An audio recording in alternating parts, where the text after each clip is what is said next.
All right, man. It is the best time of the week. We also got, a lot of things to talk about. It's hot as fuck outside again. And yeah, we got a great show coming to you guys. So, what show is that, Lionel? This is the Japanese TV special version of Off the Top Rope. Oh boy. So, since you say that, I know where I know where we're going right from the jump. Oh yeah, oh yeah. Y'all know today is going to be a little bit of a news day on top of the the AEW review podcast. So we have to start with New Japan Pro Wrestling had a Japanese TV show today, Tanahashi Jam. Hmm. It was not available outside of Japan, and we got a title change. Yeah. The semi-main event, which was labeled as a double main event, was Zack Sabre Jr. versus Hiroki Goto for the IWGP World Heavyweight Championship. Hmm. Zack Sabre Jr. won, Oh boy. and a few people on the internet. I don't know how many people. I saw kind of some weirdness, but people were upset. People said like they changed this during a house show. I can't believe that, and I put out one thing saying no, it was not a house show. It was a Japanese TV special, and remember, you are not New Japan's core audience. Like I need y'all to remember that. Us, outside of Japan are not New Japan's core audience. Correct. So you can say what you want. You can be weird about it, but yeah, I also saw takes that you know what? Before I talk about takes, Prophet, do you have any thoughts on two-time IWGP World Heavyweight Champion Zack Sabre Jr. going up against Hiroki Goto? Dude, you know how I feel about Zack Sabre Jr., right? Like, Mm-hmm. like if you guys have listened to the channel for, as ever long as you've listened to it, I'm a huge fan of Zack Sabre Jr. I love his style of wrestling. I like what he does. I like his persona. I just like that. I like Zack Sabre Jr. So him taking his title back makes makes sense, right? Like makes all the sense in the world. Eventually, he's going to get it back, and right, and you correct me if I'm wrong because I'm not completely up on New Japan, Mm-hmm. but Hiroki Goto's title reign hasn't felt that great. I don't think it feels that great to a lot of people, not just us, but the Japanese audience too. Because like to them, they're like, "Oh, dude, it's an old man just holding the title forever." There is a split on it. I feel like I'm not gonna say all, but a lot of like non-Japanese people were not a fan of Goto holding the championship at the beginning. There Right. are some people who are involved in Goto Revolution. I'm one of them. I'm very appreciative that Goto won the IWGP World Heavyweight Championship. Hmm. It was kind of like a weird time because considering, people leaving and doing things like that and stuff like that. But neither here nor there. The Japanese crowds love Goto. Right. Absolutely love. Like according to the comments from NJPW 1972, where we got the information about Zack Sabre Jr. winning, it sounds Yeah. like the crowd was behind Goto the entire time. That's kind of how it's been for a lot of these defenses, except for like the Tanahashi one because it's Tanahashi and his last full year as a full time wrestler. Right. But yeah, there's definitely a difference. There are a couple people in America that like Goto's title reign. There are more who feel like they don't. But Japan feels like they're all behind Goto right now. Yeah. And I can see it because he's been in there for how long? It Oh, hasn't, didn't really have a IWGP run. So, there's that aspect of it too. mm-hmm. So, you know what? And I want to piggyback off of you said, he got the title at a weird time. That's literally the perfect time to have a title change like that and have somebody else like hold the title for a little bit That's true. is when there's like this weird shift going on, right? And you want to put the title on somebody, just put the title on somebody different and test the waters, see if it works. Because if it doesn't work, just give the title back to the other person, Exactly. right? So from what I'm hearing from you, it worked, especially for the Japan audience. So Bro, they love Goto. They absolutely love him. So, it kind of gives them an idea where they want to go in the future, how they want to do it. So Mm-hmm. it was a test that, for the most part, succeeded. And now, honestly, like very honestly, now they have a front runner for the G1 because we talked about it on our last show or 2 shows ago, whenever we talked about it, Mm-hmm. that when we talked about the people in the G1, it didn't feel like there was someone that was like a front runner. Like, so people were calling for Takeshita, and I was like, I get it, I like Takeshita too, but it doesn't feel like this would be his year to win the G1. Like, I don't know.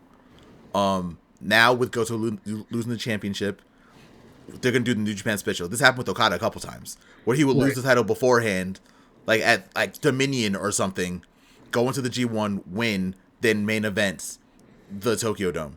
Right. This is also a weird year too because Tanahashi is retiring, and there's a possibility that Tanahashi is gonna be in the main event Mm-hmm. because it's his retirement, right? Right. But Goto right now is in a very perfect position to win the G1 to go to either the main event or like a double main event scenario. Because he's like red hot in Japan. So it's very easy to do. It's a very easy thing. Goto now wins the G1 and it wouldn't be his first G1 either. Like before a lot of us were watching New Japan, Goto had already won the G1 before. Right. So this wouldn't be like some kind of like brand new thing. It feels like to me the pieces are finally falling into place for the G1 now. Because now we have a solid person that feels like they're going to win the G1. And now it will be a shock if someone else won. So now we can be even more excited for the G1, in my opinion. Yeah, man. I think that's great, right? It Mm-hmm. builds some suspense. It writes its own story, pretty much. So, yeah, that's good stuff, man. Yeah, that's it. I said before this podcast, I said I was going to light up some people. I'm not going to bother because there's no point. The only thing I'm going to say is remember, we are not the core audience, and New Japan does not book for the whims of AEW. Yeah, I saw people saying that too. People were like, "Oh, we get another white guy champion going into Forbidden Door." I was like, "That's not how that works." yeah, that's not how it works. Not at all. This is not how it fucking works. Like they don't. New Japan does not book for AEW. AEW does not book for New Japan. Like that's not a thing. Tony Khan didn't call up the New Japan office. He didn't call Tanahashi and be like, "Hey, you know, we got Forbidden Door coming up. It's going to be in London. I would really love Zack Sabre Jr. to be the IWGP World Heavyweight Champion. Can we just make that happen?" Like that's not how that works. Yeah, that's not how it works. Not at all. No. So just see what happens. I can almost guarantee you that Goto will at least be in the final of the G1 this year. Mm-hmm. So just let them do their thing. We are not the core audience. We don't get to see, we don't get the privy to see everything because again, we are not the ones who make New Japan the bulk of the money. Stop censoring yourself in the thing that's not catered to us, and you can move on. You'll be happier. Yeah, yeah. That's it there. We had a couple other things. Where do you want to go next, Prophet? Let's see. Do you want to talk about? Let's see. Because we had a good conversation about We had that conversation that led to the WWE counter programming and all that other stuff. Mm-hmm. Do you want to jump into that? Yeah, let's do that.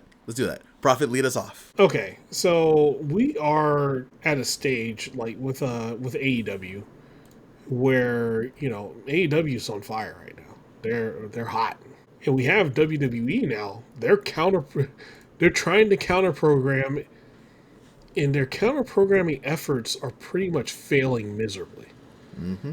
Like you could see it when you try to counter program a top AEW show that's bell to bell, balls to the wall, 100%. Like if you look at the last string of pay per views, and somebody trying to counter program any of those pay per views, they're gonna lose horribly.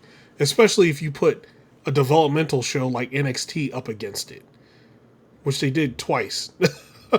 They did NXT and then they did Money in the Bank and then they did, a couple other ones, right? And their fans are not having it now. The shows are just getting worse and worse. And, right now it's like the Fatu show and then everybody else. CM Punk doesn't look good. And, I'm going to get flamed for all this shit. So give me that heat. Bring it. CM Punk hasn't looked good. Even in AEW, he didn't look good. Yeah, I went there. He didn't look good in AEW. He was a step behind everybody. And shit, he went to the slower WWE and he's still a step behind everybody. How you gonna be a step behind John Cena? Like, seriously. So, um, yeah, man, it is not working out for him. And their fans, their WWE fans, they're not liking it at all. See, I've even seen some fans calling for Vince McMahon to come back. I've seen that, That is and insane. which is literally insane. There's another subject about that. We'll talk about that another day about Vince McMahon possibly buying his way back in, but that's a whole different story. Oh God, I didn't hear about this yet. We'll talk about this later. We'll talk about this after a podcast or something like that. But to collect everything. But yeah, man, what are your thoughts on that, Lionel? I think WWE trying to counter program AEW right now is hilarious, right? We if people remember, if you were around early, like when AEW was starting, they tried this with NXT. Right? NXT moved to Wednesday. Dynamite was going to be on Wednesday. So we had this whole beef.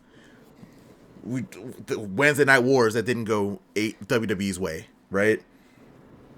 Yeah. And if we're going to be honest, it definitely feels like Triple H is being very vindictive, right? We're never going to know if that's the truth or not, right? We're never going to actually hear anyone say this.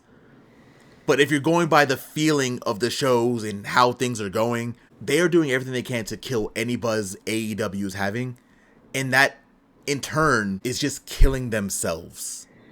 Yeah. I've never seen so many WWE fans online be the way that they are right now. There are some who are like, oh yeah, just appreciate all wrestling, which was not a thing that was happening a year ago. So that part's funny. But the ones who aren't like weirdos like that are talking about how WWE has not been great. There are fans, right? Of course there are fans. We're not saying that there's not. But I've never seen the online perception of WWE be this. Not for a long time, at least. The last time I can remember it being like this was like before Danielson hijacked to WrestleMania. Right. It's a very weird time. It doesn't feel like WWE knows what they're doing fully. And it's just kind of it's funny to see them trying to go at AEW like this, and AEW just flat out not saying a word and doing shows and having their shows with no kind of thought for what WWE is doing. It is hilarious. Yeah. You know what's funny? They're doing to WWE what WWE was originally doing to them. Oh yeah, that's right. Like WWE at the beginning was like real, like had their noses up in the air, right? Right. AEW kind of has that right now too, but kind of warranted. It's a different. They're doing it, but it's different, right? It's warranted. AEW right now is doing it in a way they're like, we ain't got to talk now. We're just going to show you with our in-ring product. And at any given time on any given pay-per-view, our in-ring product is the best, right? We're going to show you the best. We are great. Put your in-ring product against ours, and you're going to lose every time. We ain't got to say anything. We just do it. They're doing a smart thing too, bro. They're moving shows around too. Like Collision's been on Thursday. Like Crown Jewel was on Saturday, right? So AEW was like, we're just gonna move this Thursday. It doesn't matter. Boom, right? Like they're even giving WWE space for them to like fall on their face. Yeah, and it's just hilarious to see, right? And WWE's trying to do everything and anything to just kill anything that AEW is doing. We're getting more comments than ever before. We're getting people like Mariah May saying insane things on like her vlogs. We have people taking active shots on WWE TV at AEW, damn near like bi-weekly at this point. Right. You got Cody Rhodes on his podcast taking shots every week. Every week. They're calling out all the troops. We'll just put it like that. They're trying to call in the Avengers, but these Avengers suck. If it was 2 years ago, this would have worked. Yeah. And I think that's the thing that we really need to like really talk about. If WWE did this attack 2 years ago, or even if they would have done this attack when Punk showed up, like the way that they're doing it right now, it would have worked better than it is now. And of course, Punk was doing his thing also. He was definitely talking shit. He was doing what he had to do, right? For sure. But now WWE's or AEW's product is so good right now that it does not matter what WWE is doing. And if you would have told me 5 years ago, or even 6 years ago, when AEW was starting, that this would be a thing, and it hasn't even been 10 years, I would have called you a fucking liar. Yeah. And look where we are. Yeah, look where we are, man. It's, the funny thing is that with all this, the WWE fans are like, they are slowly but surely going, wait, hold on. If our show sucks, and so-called AEW is supposed to be sucking, all right, let me watch an AEW show. And they watch an AEW show and they're like, oh my fucking God, what? This is what wrestling is? It's actually hilarious because the one thing we haven't talked about also is how WWE's presenting themselves as the right-wing company even more lately also. Yeah. And that is backfiring big time. Oh yeah, there are people who do not like. I don't think every wrestling fan is progressive because we still have that that right-wing pipeline stuff like that happens online, right? Right. But I think a good amount of wrestling fans are more progressive than conservative. Yeah. So it is funny to see the ones who are like really politically active being like, you know what, fuck WWE, I want to see what's going on. And then people are now posting the Brody King Balls Ice shirt more often than ever before. And I granted it was only like a week ago or whatever, but people are like, every time someone's like, oh yeah, you know what, I'm done with WWE and all their stuff, I see people slide into their comments and be like, hey, this is AEW, they have a Balls Ice, and like, oh, I'll check this out. And you're seeing more and more people getting into AEW, especially over like the last 2 months. Yeah. And you know what's helped? What? HBO Max. Yep. People are like actively going through and like, you know what? I'm just gonna, I'll watch this week's show, but I'm gonna start from the beginning and see how we got here, right? There are a lot of people who are doing it. I've seen a lot of people going through like rewatches or watching for the first time. I saw people saying like, oh, I'm gonna start from this 4-hour show and then move on from here, and like it's very, what this reminds me of? What does that remind you of? This reminds me of the pandemic when everyone was like, oh, I have nothing to do, I'm going to watch One Piece. Oh, I was a One Piece hater, and oh my God, I can't believe how good One Piece is. Like, this is what this reminds me of. It's funny to see AEW getting this, and they're not even, they're doing what they can, right? Like, they're putting on good shows, but they're not actively trying to, like, pull in people. AEW feels like they found their identity again. Yeah. Well, the past few weeks, Tony Khan has been very vocal about certain things. One of the things is how pretty much he's like, yo, we got rid of all the ex-WWE people that didn't want to be here. They came here and then didn't want to work, right? He first and foremost, he said that. And he's like, now, to get into this company, you have to be the best, one of the best at what you do. Yep. You have to be elite. You have to be great. And, and you can see that now with the way he's, like, getting free agents and stuff now, right? He's not jumping at all the WWE stars no more. Like, people are like, oh, get Cora Jade. Nope. He's sitting back and watching. He's like, what are you doing outside? Nothing. Just opening your OnlyFans, right? That's all half of them did. So, and they're not getting it in the ring. They're like, oh, we want to work at AEW, but they're not doing the things that would make them stand out to get into AEW, right? They're not Mm-hmm. wrestling. They're not trying to be great. You got to be the best when you get in the ring. And one of the things that AEW does that people don't like to talk about, but I think I say it like every couple of weeks. AEW is more old school than WWE is. Yeah, man. As in, if you are not good in the ring, if you're not good at what you do, you get exposed. You get exposed real bad. Like it's very evident that you're bad, right?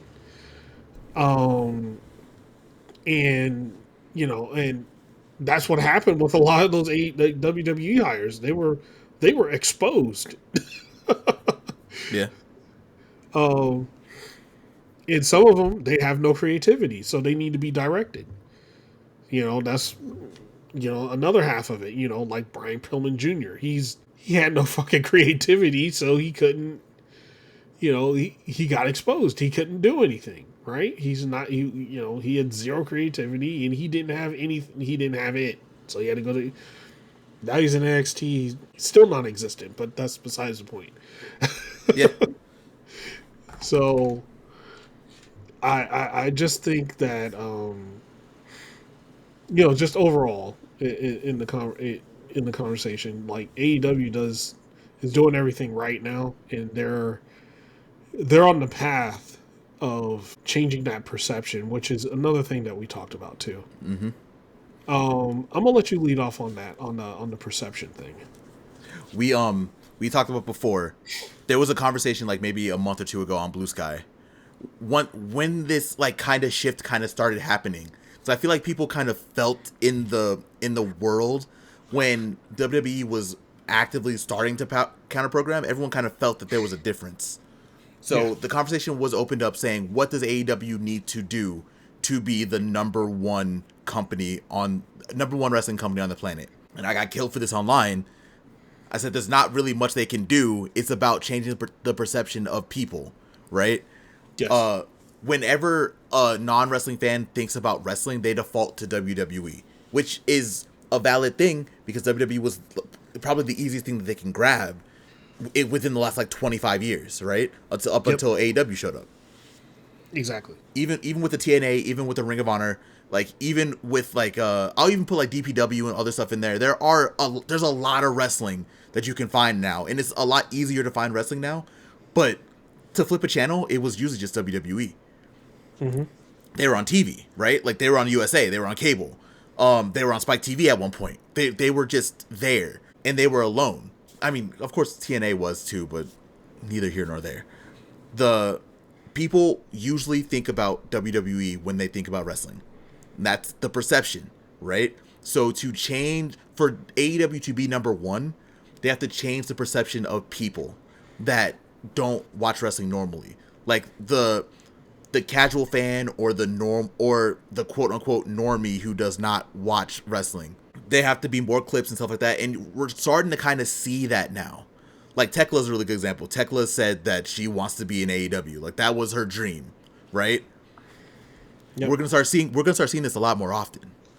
Like a lot of people used to want the WrestleMania moment. And a lot of people still do. It's a great moment.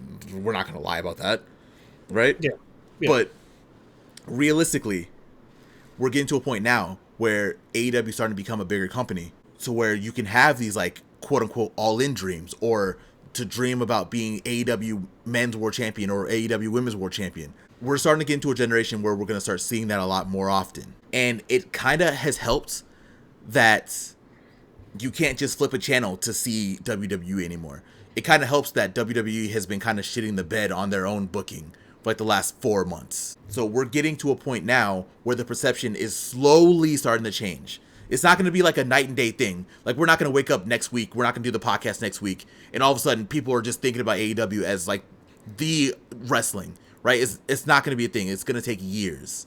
But this is how it starts. The perception changes with moments like this, with the Tekla saying that she wants to be in AEW, with people going kind of out of their way to find AEW, to hop on HBO Max, like you were talking about earlier, and be like, oh, this is on live. Let me check this out.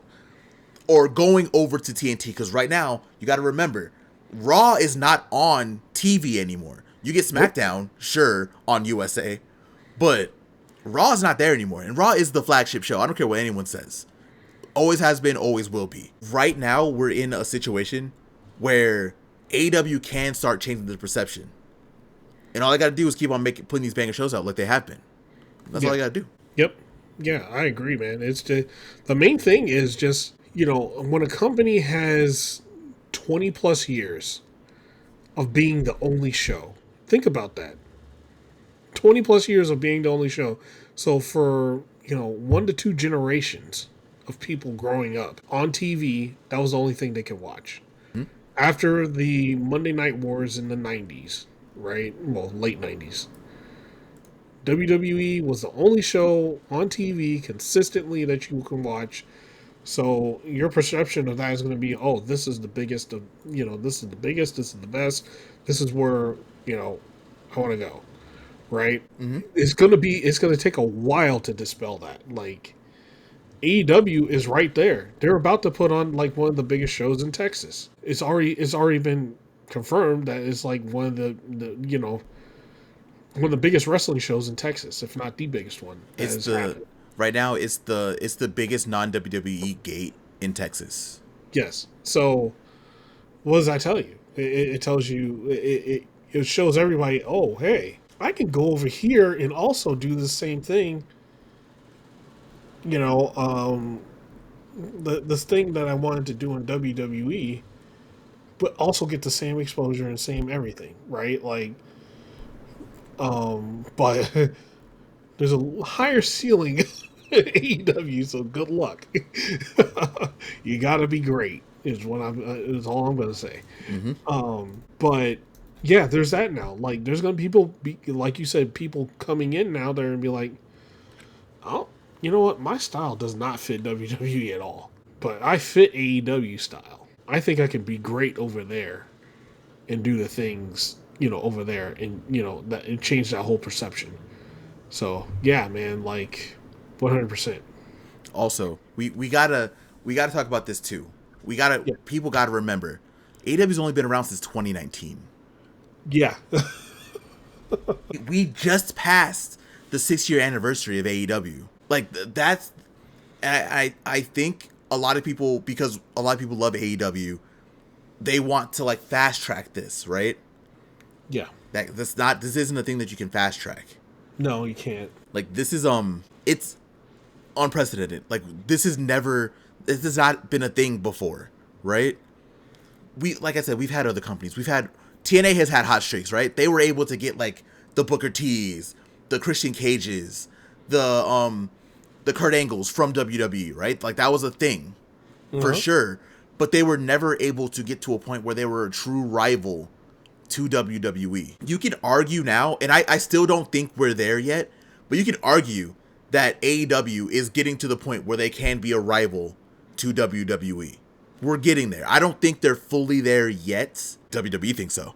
But I don't think they're fully there yet, but they're here. They're a 6-year-old company. They're in arenas. They're doing weekly television. They're on TNT. They're on TBS. They got another thing. AEW got the streaming deal before WWE did. Yes. AEW was on Max before Raw and WWE were on Netflix. Yeah, people have some real short-term memory and seem to forget that. Yeah. WWE did have the thing with what was it, Peacock at the time, but Peacock wanted to get the all the except for the pay-per-views. I think the pay-per-views still go on Peacock or whatever. Yeah, I'm pretty sure there's no Peacock. I'm not sure for how long though, right? Eventually, it's all going to be moved to Netflix. Mm-hmm. So, and then Fox wanted them to fuck out of there immediately. Yep. They kicked them out as soon as they look. If you guys you want to go by financials or whatever, right? WWE lost so much money and so many viewers that Fox kicked them. Fox literally was like, "We don't want you anymore. We're not re-upping shit. You can go wherever you want. We don't need you. We don't want you." People think that was a WWE decision, by the way. No, that was Fox. Yeah. Fox was not going to renew. Yeah. So, yeah, man. Hey, AEW is a threat. Just saying. It's just like we just said. It's just perception. Are they the best wrestling company on the planet right now? Yes. Like there is not a single wrestling promotion on the planet that can hold a candle to what AEW does in the ring. Like New Japan's right up there, but it's second, right? No one can touch what AEW is doing right now. As a wrestling company, they're already the best wrestling company in the world. But to change the perception to be the number one in America, it's gonna take some time, and they're actively working on it right now. You know what will help if we got a goddamn Rampage back. Moxley. God damn you, Moxley. Killed my show. But yeah, it's a very interesting time to be a wrestling fan in general, because this is a shift that we've never seen before. Mm-hmm. Like we have never seen this. The only other rival that was like this to WWE was WCW. But wait. What was it? I know exactly how many weeks it was. 83 weeks. and guess who recently passed that? Who? AEW. Oh, hey. AEW has outlived WCW's TV span. Yeah.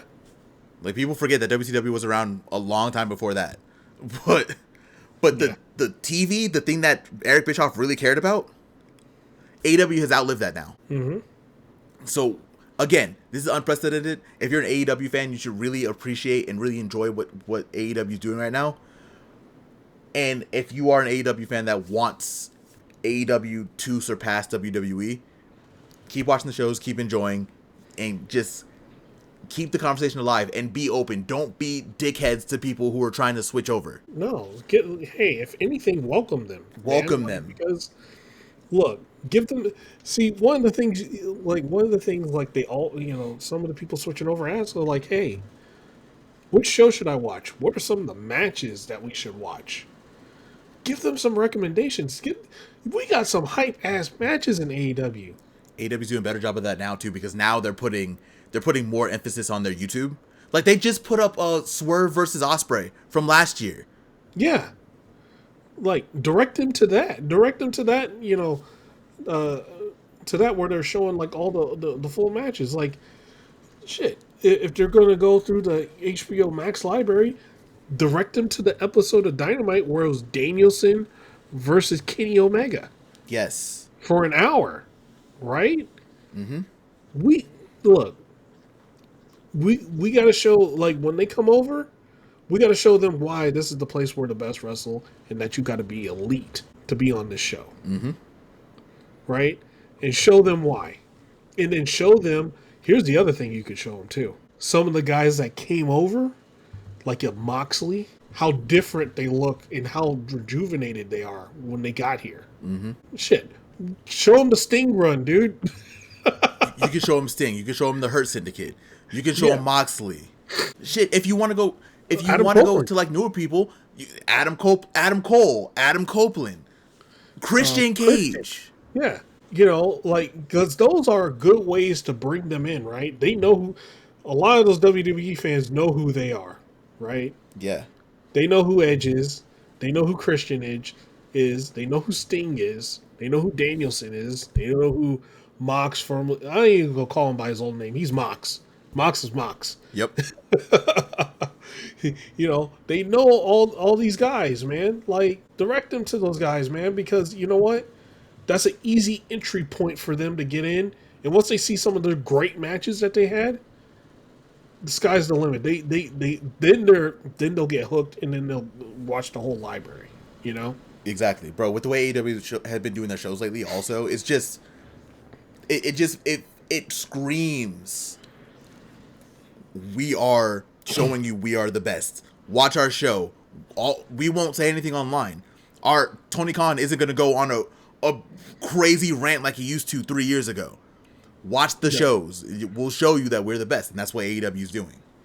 Yep. Yeah. We're showing you why we're the best wrestler. Speaking of that, let's speak on it. It's time. I think it's time. Unless we have anything else. It might be time to get into these. Oh, go ahead. I have one more thing. I'm ready. Let's do it. So we got a comment last week on the previous episode. Oh, we did. Okay, let's talk about it. Hey, same guy. He came back. Jason Edwards 1425. Thank you once again. Welcome back. Welcome back. Thank you once again for commenting.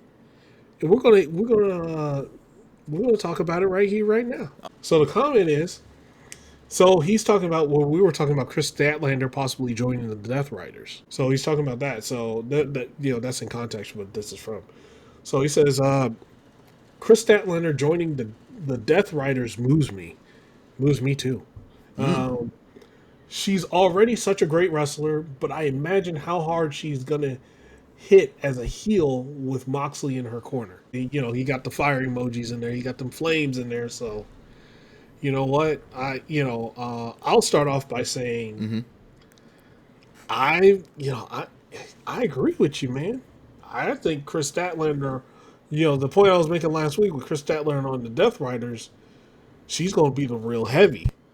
She's going to be a monster. Oh, yeah. She's already starting to show it. She's, she got the hair black. She, got wearing the darker gear now. She hitting like a truck on people now. She defeated Willow again with the help of the Death Riders. Mm-hmm. She defeated Willow again. And I feel like, if she does turn and go to the Death Riders, which is looking more than likely, she's going to be a problem. That's future world champion right there. Bro, like you said, we definitely talked about this last week too, right? Like, Stats, like, her change in demeanor has been a thing. She's been getting more angry. The Death Riders have been kind of having their arms open to her. Yeah. Hell, Moxley, what we talked about last week, Moxley, she looked like she was about to, she put the fear of God in her. But Moxley's like, don't let them other people tell you anything. You know who you are. Yeah. And, I mean, we're going to talk about it when we get to Dynamite, but look what happened. Yeah. So, go ahead. Sorry. It was led by Marina. Just saying. Mm-hmm. Chris Statlander in the Death Riders also moves me. This is the heel run that we should have got last year. Yeah. Because she's going to be a monster. People just don't know. They don't know. It just it's so interesting. And the comment, fully right. Yeah. It's gonna be nice to see Stat really dig into this heel character this time. Because last time it was definitely like it wasn't as baked. It wasn't as cooked as much as it should have been. Mm-hmm. Like, turning on Willow the way you did should have caused something else. Like, we should have gone to another level. We did not go that time. Now with the Death Riders, perfect. It's the perfect way. I mean, sadly, we're probably not going to get Chris and Willow tag team champions for a while. But what's better than them being a tag team? Them beating the hell out of each other. It's a win for me. Yeah, it's a win for everybody. Mm-hmm. So once again, hey, Jason Edwards, thank you very much for commenting. Hope you join us this week and comment again. We'll talk about it again on the next podcast. So once again, thanks a bunch, man. And if anyone else listening, if you would like us to talk about your comments also, do what the homie did. Go ahead and comment, throw anything down there, and we'll talk about it around the podcast before we get into the show. Yeah, man. Yeah, it's good stuff, man. Good to talk to the people, man. Now it is time. It is time for one crazy show of the week. It was a decent episode of Dynamite and a decent episode of Collision, but there are some things we're going to talk about in a little, when we hit Collision involving the women's division, mm-hmm. and the discrepancy of the booking between AEW Dynamite, how they book the women on there versus how they book and how many are on Collision, because there is a huge difference. And once we get there, we are for sure going to talk about it. Yes, so stay tuned. So, all right, so AEW Dynamite, it was fun, it was great. So we start out with Mercedes Moné ambushing Toni Storm. And look, they this feud is getting hot. She jump Tony Storm and is like, yo, Tony, you want to play games? Is this what you wanted? You want to embarrass me? All right, and Monet is like, let's play. So this is coming off of the Arena Mexico show where she Tony Storm showed up at the end and tried to embarrass her. Mercedes is like, I'm game. Let's play. Let's do this. And pretty much at the end of it, she was like, yo, let the games begin. Mina came out, to aid Tony Storm, and, Mercedes, kind of left. But yeah, she was like, yo, let the games begin. So with that, what did you think about this first segment, man? I thought it was a very explosive way to start Dynamite, because the last thing I expected immediately was a Mercedes attack like that. Yeah. Because I don't think we've ever seen, at least in AEW, I don't think we've seen Mercedes this aggressive. I don't think we might have been close with like Willow and stuff, but I don't ever remember like seeing this version of Mercedes Moné. I could be wrong, but I don't remember anything like this. Like Mercedes usually doesn't take the offensive. Not like this. She's usually like running away most of the time. So now she's taking it to people. Like, but it shows one thing: she's hungry for that title. Oh yeah, she's hungry for that world title. I mean, that's what Tony said, right? Tony, like last week, she was like, "What? This all I am to you? Am I just the title? Is that it?" It doesn't feel like it. It feels like Mercedes also wants to kill her, and then take the title. And then take the title.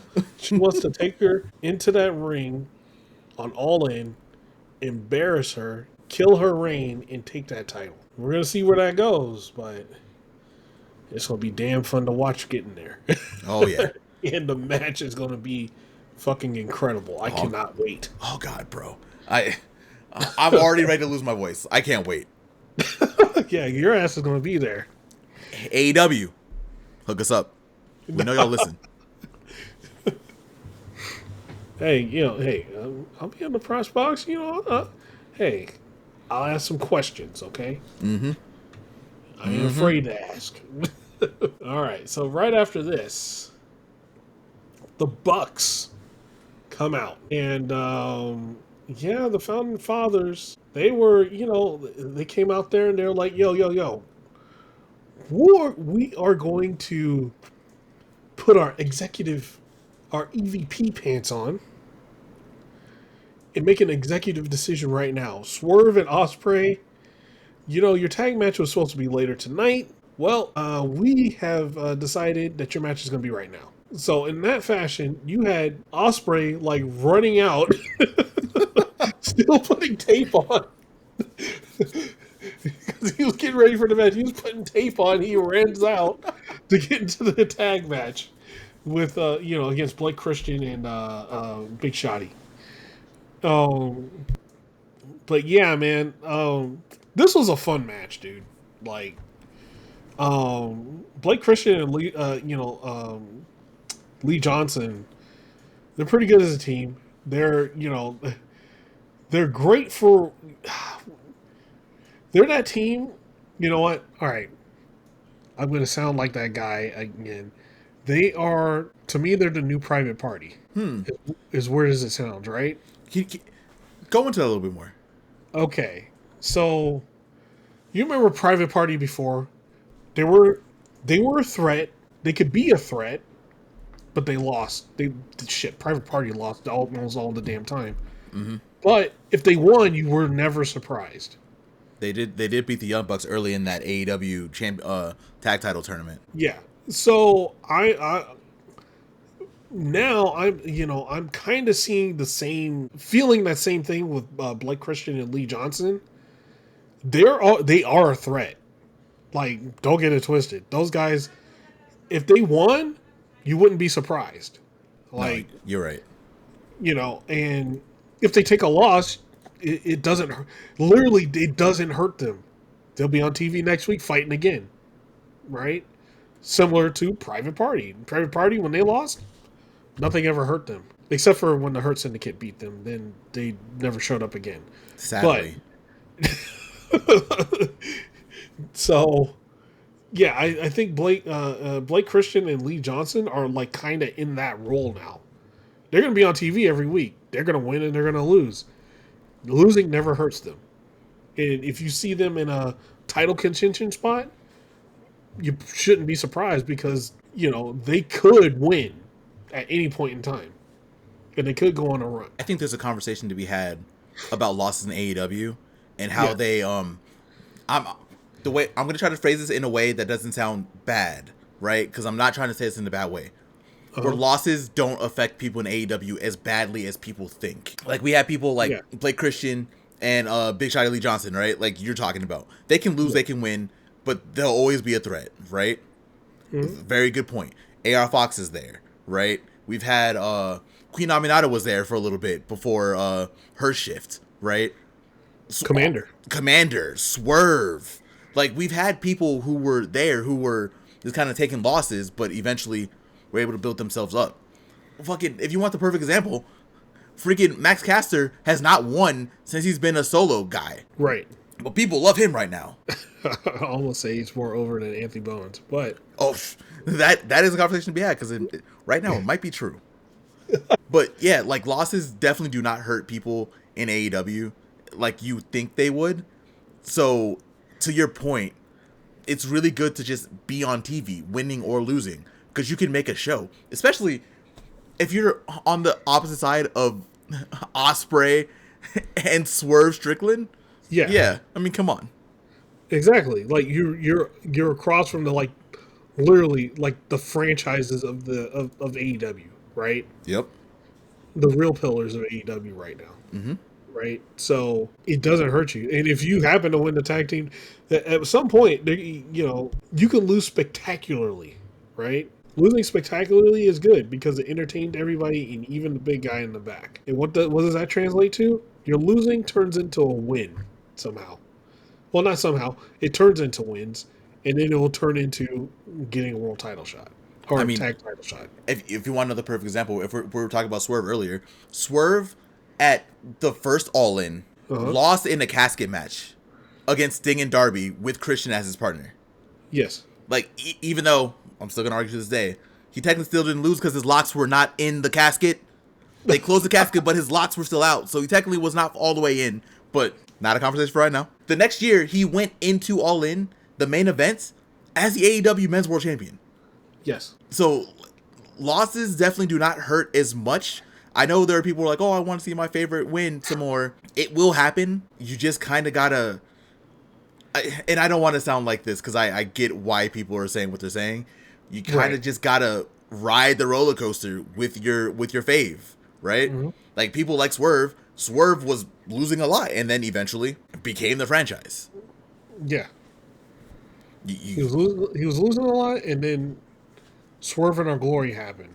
Yeah. And then after that, he catapulted, right? So, and it's just like Commander, right?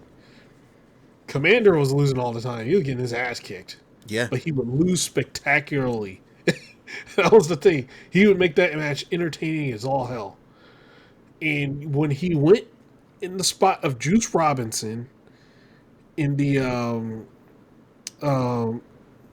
Continental Classic, and he did all those fantastic matches. He lost, sure. He lost all those matches, sure. Yeah. Except for one or two. I think he won the one against Claudio. Yeah. Right? That kind of led to a little mini feud. Yeah. So he won one, but he was going to lose. Right? We already knew this. Yeah. But he lost spectacularly. And then right after that, he got the Ring of Honor Television Championship. If he wasn't hurt right now, he'd be on AEW TV every week because he was before. Yeah. So if your favorite is on TV and doing their thing, even if they're losing, it doesn't matter. Eventually, that L is going to turn into a W. I'm talking specifically to the fans of AR Fox and Brody King because I see y'all, and I get it. Just trust the process.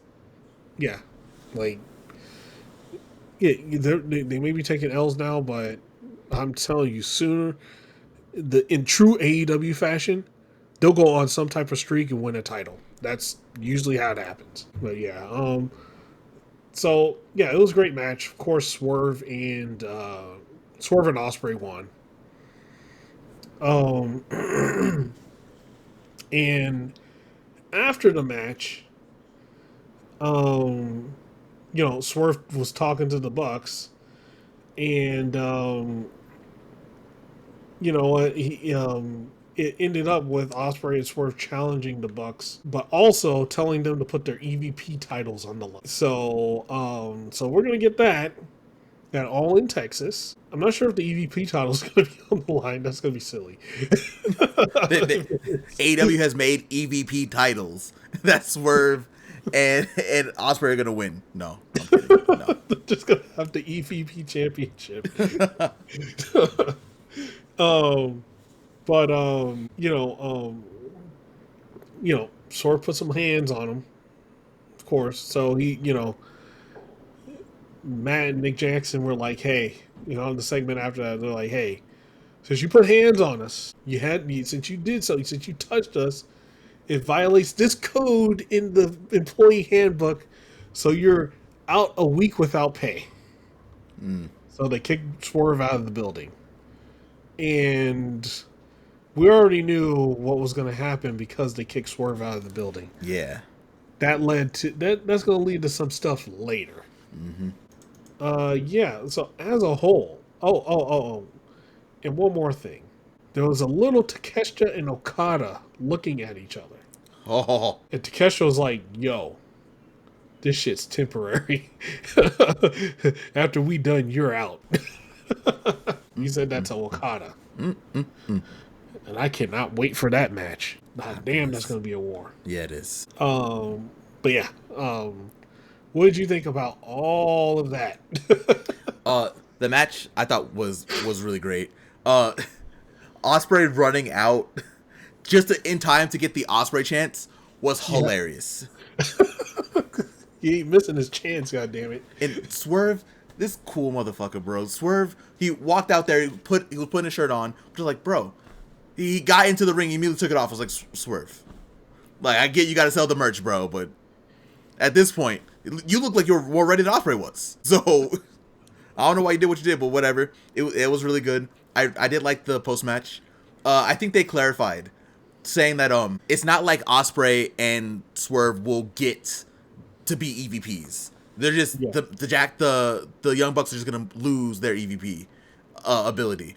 And Okay. I'm gonna be honest, that's probably the best thing they can do on AEW TV right now. Yeah. This is why I think this All In is going to be like a full reset. Right. They usually save it for All Out, the reset. Yeah. But I see where you're going. Yeah. Yeah. Because if these are all ifs, right? Because we don't know who's gonna win or lose. If the Young Bucks lose their EVP titles, if Moxley loses his AEW Men's World Championship, I guess those are really the only two like really big things, right? That are kind of, there are some people who really don't like EVP Young Bucks. I get it. A lot of people don't really like the heel. Yeah. The heel having control over the entire show. I get it. I'm kind of on that boat too. I get it. I like the Bucks though, so Yeah. Bucks are fantastic. Exactly. So I think All In's gonna be like a really good reset for these kind of things, and I'm very curious to see what the Young Bucks do without the EVP titles if they lose. I'm assuming that they are, and they're not gonna have control over like the on-screen AEW anymore. So it'll be interesting to see where they are from there. But it's very interesting. And then the end segment where they were backstage and talking about Swerve getting ejected or suspended for the week. We know why they did that. We know. We for sure know why they did that. You guys will hear about it later in the show. Well, I don't think it's too much later because the show went by fast, man. It was pretty quick. So next up, we had Kota Ibushi versus Trent Beretta. Let me tell you something. Kota Ibushi looked good, man. I saw people saying that like he looked a step slow. I was like, well, yeah, of course he did. If you're expecting to see the Kota Ibushi from like 2018, 2019, if you're looking to see the Kota Ibushi from like 2014, he's not that guy anymore.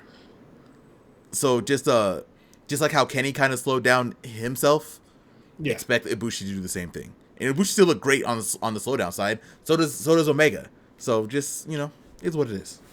Well, dude, like, didn't he just come back from 2 broken ankles? Like, come Yes. on. He had 2 or 3 tag matches.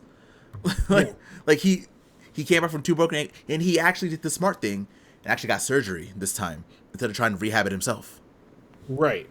So you have 2 broken ankles. You literally have to learn how to walk again once they heal up, Yes. and then let alone be able to roll. Yeah, of course not. Of course you're not going to be the same speed as before. It just doesn't happen.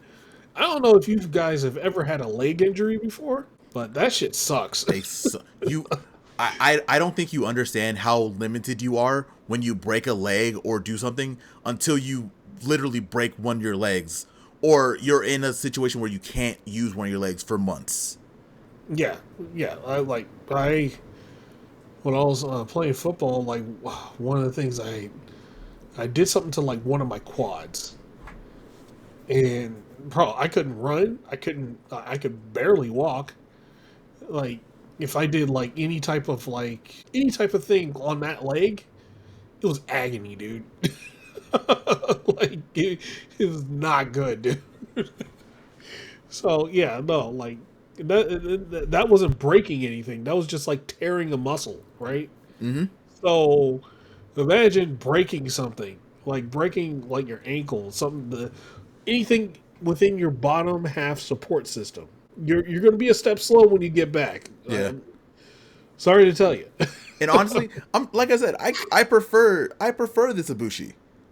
Right. Like I have watched Ibushi go crazy. He still took a bunch of stupid neck bumps in this match that you're going to talk about pretty soon. But Yeah. it's okay to be a step slower.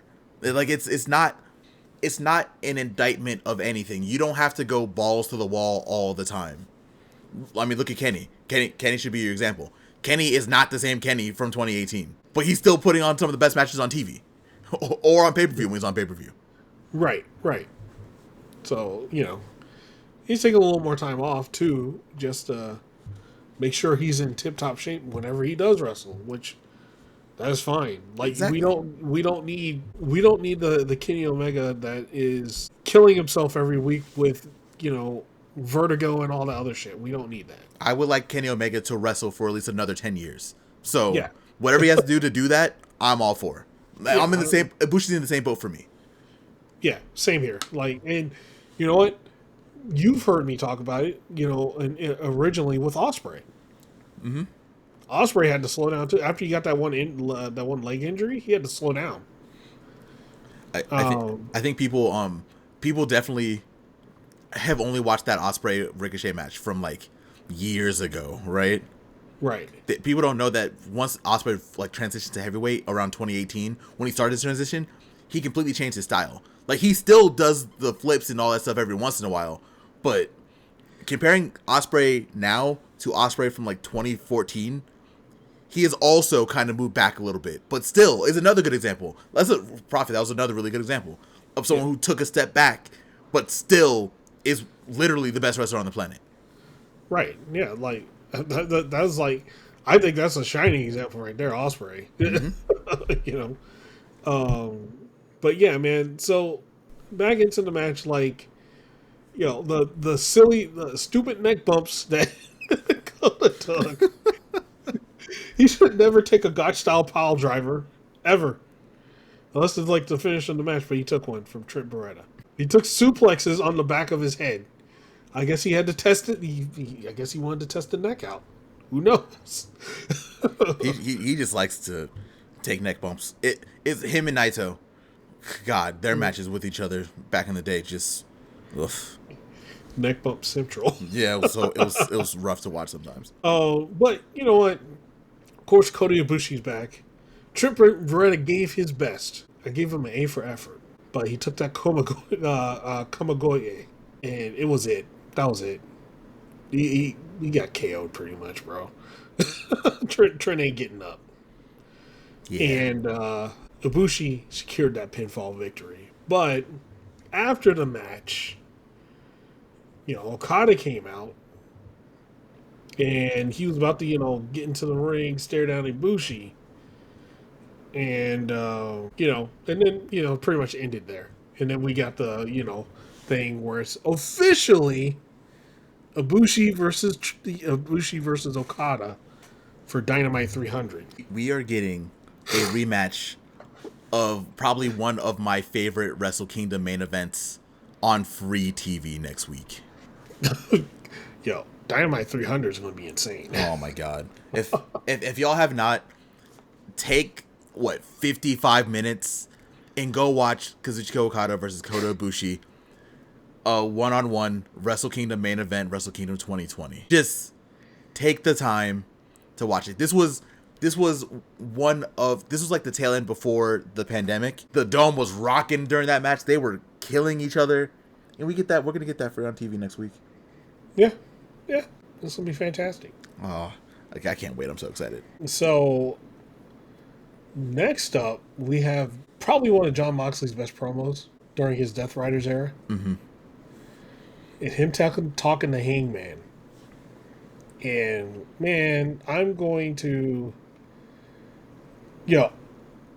I will say you guys should just watch the promo. I'm going to paraphrase it, but there are some things where Moxley is pretty much getting to the point of, Hangman, this is pretty much the biggest moment of your life, and I don't think you're ready.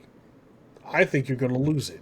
I don't think you're, once you get the chance, you're just gonna fall apart. You're gonna fail.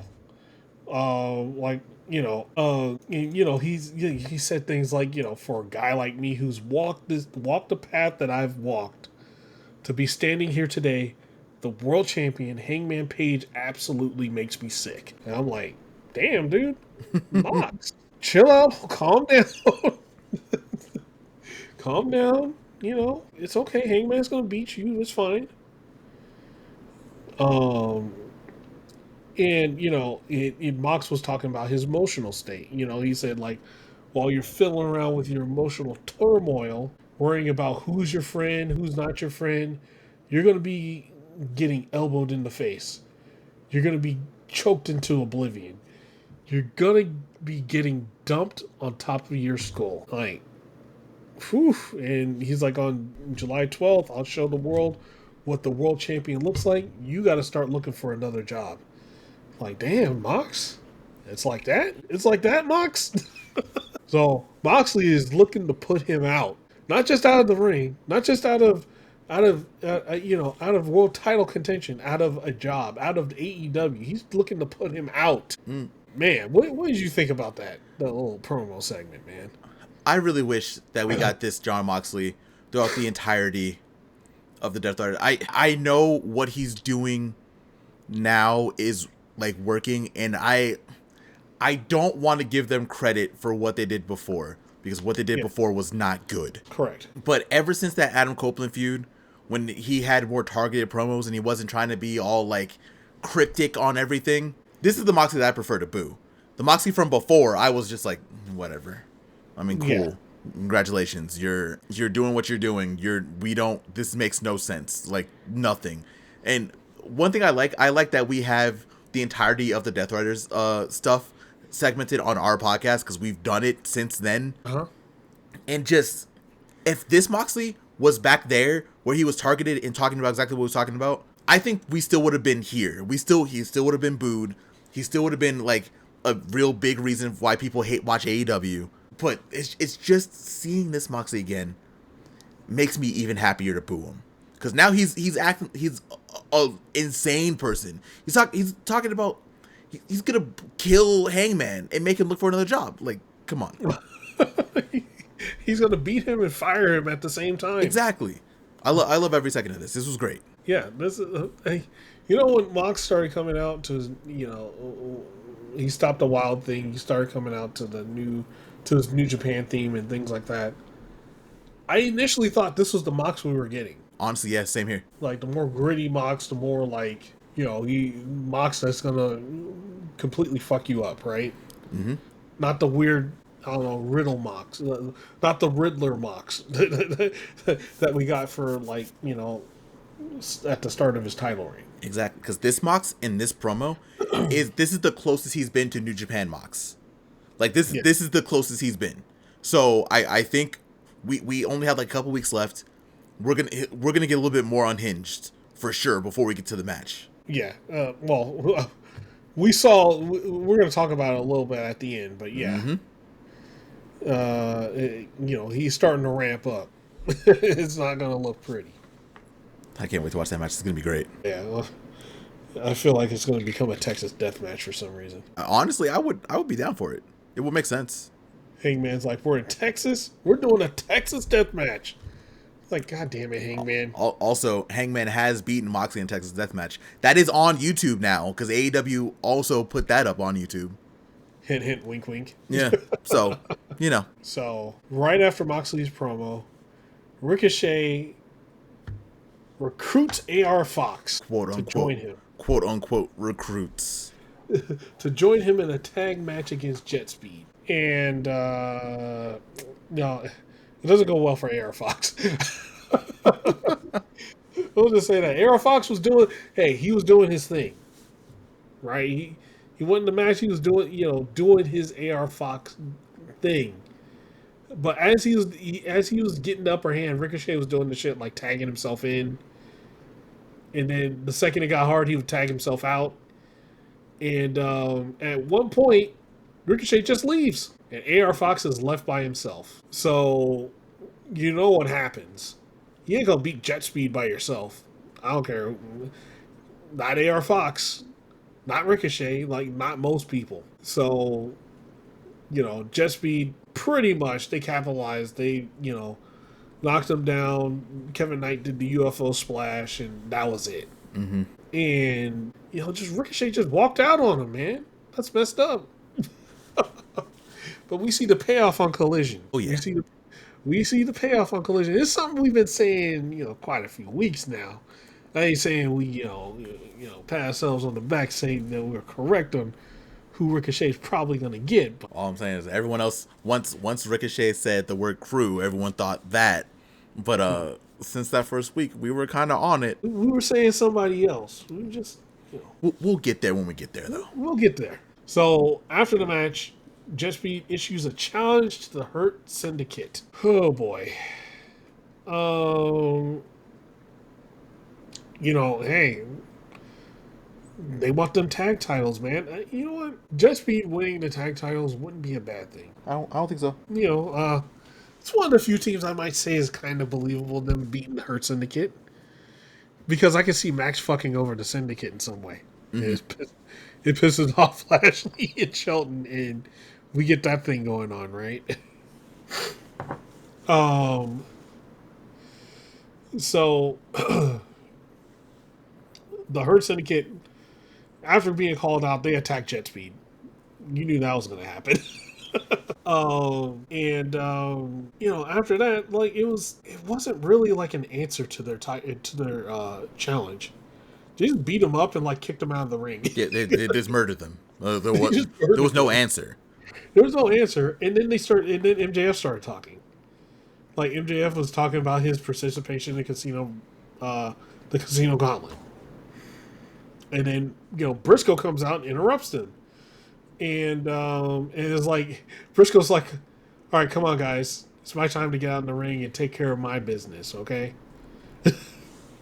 And MJF is like, "Well, I'm pretty much going, well, I ain't getting out of this ring," and then man.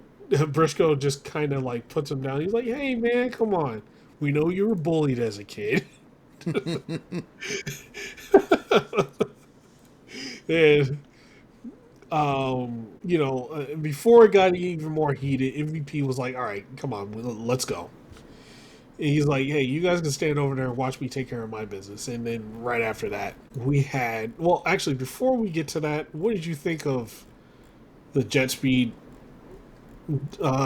Ricochet Jet Speed, and then the Jet Speed challenge, issuing the challenge to the Hurt Syndicate. I thought the Jet Speed match was alright. I thought it kind of did what it had to do, right? We talked about it earlier, right? Where AR Fox lost this match, but it wasn't fully his fault. Ricochet kind of left him high and dry. Yeah. And again, we're going to talk about on Collision, but AR Fox is going to have a little bit bigger role now. So, I mean, we'll talk about that a little bit later. When it comes to the Jet Speed title challenge, I thought we were going to at least hear something from the Syndicate about it, but all they did was murder them. Yeah. Which I thought was interesting. This is just like how Moxley has kind of found his groove now with this. It feels like the Syndicate has also kind of found their groove now. It feels like they have a better idea about AEW. And the way that they beat up Jet Speed that did not feel normal. It didn't feel like they would have done this 3 weeks ago. Right. So it's interesting. I want to see where this goes. But I have a feeling that it feels like the Syndicate has finally kind of found their legs in AEW. They kind of like washed off whatever residuals they've had of other places, and they're here now. Although I would have liked to know if they would have said yes or no. But I guess we'll find out later. I want the damn answer. Like, I don't know when we'll find out. Maybe we'll find out later. Maybe we will never see Jet Speed again. I don't know. God damn it. Give me a fucking answer. If I had to guess, because you know the Syndicate's going to be on the All-In card. Yeah, of course. I would guess that it will be either a 3-way or a 4-way. And I think if I had to guess, I think the teams would be the Hurt Syndicate, obviously. Jet Speed. Possibly Christian Cage and Nick Wayne, which we'll talk about a little bit more on Collision. And then one more team. That's my inkling on what the tag title match is going to be. You know what? I'll put in Big Bill and Brian Keith. They should be there. That would be a good one. That would be good for us. Or the Gates. Either them or the Gates of Agony. Either one. Mm-hmm. I thought it was going to be I thought when I saw Richochet and AR Fox, I thought they were going to be the team, but then that kind of died out by the time the match was ended. So yeah, it imploded. But yeah, I think it's going to be, I think we're going to get a 4-way, which is why I think we didn't get an answer. But we will see. Yeah, man. Yeah, we'll see. But whatever match it is, it's going to be complete chaos, and it's going to. I feel like it's going to be really good. Mm-hmm. And I have no comment on the MJF stuff. I thought Mark Briscoe did a really good job in that promo. That's all I'm going to say. Mark Briscoe's the best. Yeah. You can't beat Mark Briscoe, man. Come on. You know what? I will say this. And I don't know if this is on purpose or not. So I'm going to talk about it in that light where it's on purpose. MJF has been losing a lot of these promo segments lately. Pretty sure it's on purpose. Yeah, it's most likely on purpose. Because that report came out where I guess MJF has wanted to work with Mark Briscoe. So, good on him. Mark Briscoe did a good job in that promo segment. Yeah. Well, I think it's... I know you don't like talking about MJF a whole lot. But there's a trait that MJF has that he does... unless he wants to completely shit on somebody like he did with CM Punk, right? Yeah. Unless he wants to completely shit on somebody, he is willing to lose a promo battle to you, right? Mm-hmm. Like he did it to Ricky. He did it with Ricky Starks, way back when, right? Yeah. As long as I guess as long as it's good or whatever, he's willing to lose the promo battle, or he will just to make a good story about it. Mm-hmm. And then there's other times where he'll just completely crap on you. Yeah. If you're bad, he's going to expose you. That it's part of the AEW exposing bad wrestlers. If he gets even an inkling that you're terrible, he's going to expose the shit out of you. Yeah, that is true. He is I will say he's definitely he is a very good measuring stick for AEW, right? Right. Like he is a quote unquote newer talent that has really built himself up throughout the years in AEW. And he is like the measuring stick. If you can't go bar to bar with MJF, you're probably not going to be able to fit. I mean, look, we had the MJF Ospreay feud, right? Yeah. Ospreay held in just fine, right? Mm-hmm. And MJF held in just fine wrestling against Ospreay. He's not just a promo guy. The fucker can wrestle too. Yeah. Look, I will always give MJF his credit as a wrestler. Always. He's one of the best. Yeah, easily. Very easily. He just talks too much for me. And I will never forgive him for throwing that drink in that black child's face. I will never Yeah. forgive that. But Yeah. yeah, he's always been a great wrestler. Like you can't be AEW World Champion for as long as he was, despite how bad the back half of his title reign was, without being a great wrestler. Yeah. Well, that was the Adam Cole half, right? Yeah. Adam Cole hurt himself and they didn't really know what to do. And then he ruined Jay White. Like that. Jay White still. That is the one loss that has probably hurt someone. Jay White has never recovered from that Full Gear main event. Yeah. I can say that. Yeah. Yeah. Other than that, great wrestler. Yep. I agree.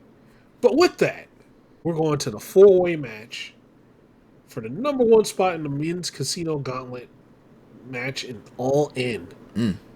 With Mark Briscoe, Ring of Honor World Champion Bandito, Mr. Roderick Strong himself, and the Alpha Konosuke Takeshita. Look, if you have an hour, well, I think it was between the two matches, it was 45 minutes, right? Because this is one's for the men's, and right after that was the women's one, right? If you only have 45 minutes to watch of wrestling this week, I would say just watch these two back to back. Well, they are literally back to back. Just watch them. Yep. The first match was complete insanity. Takeshita and Bandito, they went crazy like they did in Arena, Mexico, straight off the jump. And then like at one point in time, I thought Takeshita was going to win because he was laying out everybody. He blew thunderbombed Roderick Strong. Roderick Strong was also another one. I was like, oh, he could probably win too. Mm-hmm. Because at one point in time, he cleared everybody in the ring. He was doing backbreakers. He's breaking something. Roddy was breaking. Anybody that came in the ring, he was like, oh, you're getting hit with this backbreaker. I don't care. You taking it. There was one part of the match where Bandito was going for the 21 plex, and when he came back, Takeshita got behind him, and he suplexed Mark Briscoe and Bandito at the same time. God bless. He took them both out, dude. Made it look easy too. Yeah, Takeshita's a monster, dude. And so we got to the end of the match, and when you play a pro wrestling game, everybody has their finisher. It's whoever hits it. Whoever hits it last wins. Mm-hmm. So look, Bandito hit his 21 plex, and then a Froggy Bow happened. Well, Froggy Bow happened at the end because he hit Roddy Strong with it. But after the 21 plex, Roddy hits his move, tries to go for a pin, gets knocked off, and then Mark Briscoe hits the Froggy Bow on Roddy and gets the win. That was a crazy match. It was a fantastic match. I loved it. Loved every minute of it. What did you think, man? The 4-way was so fun. It was such a good match. I'm not gonna lie, I was kind of surprised that Briscoe took it in a way, but I really shouldn't have been, honestly. Like, anyone could have taken this match. It was just, I'm happy it was Mark Briscoe, especially after getting run down by the Syndicate the way he did. Yeah. It was nice to see Mark Briscoe win. Yeah, it's just, I definitely expect all four men to be in the Casino Gauntlet, but it was just kind of nice to see Mark Briscoe has one of the best chances to win, it's nice to see. Yeah, so I think they are all still in the Casino Gauntlet, but this was just a match to see who's the first one in. Yeah, because the Mark Briscoe has the best chance now, and the winner of the match next week also is tied with the best chance because they are guaranteed into the match. Because if people don't know, this isn't like a normal battle royal. It can end on first pinfall and submission. So whoever 1 and 2 is, if they wrestle and someone gets pinned within like the first 30 seconds, match is over. So that's why 1 and 2 are so important, because they're the only two people who are guaranteed to at least have a shot to win the gauntlet. Everyone else is just kind of on standby, according to the rules of the match. Yes. And they keep calling people in until it ends. So you can literally have the whole roster out there fighting. Until it ends. That's the Casino Gauntlet. That's kind of what I expect to happen with the women's one.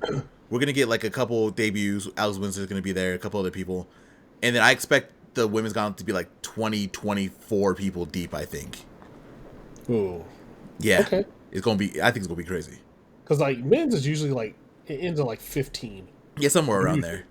I think that's actually the max. I think the max was like 15. I think. Yeah. So right after this, Adam Cole, he pretty much calls out the Don Callis family.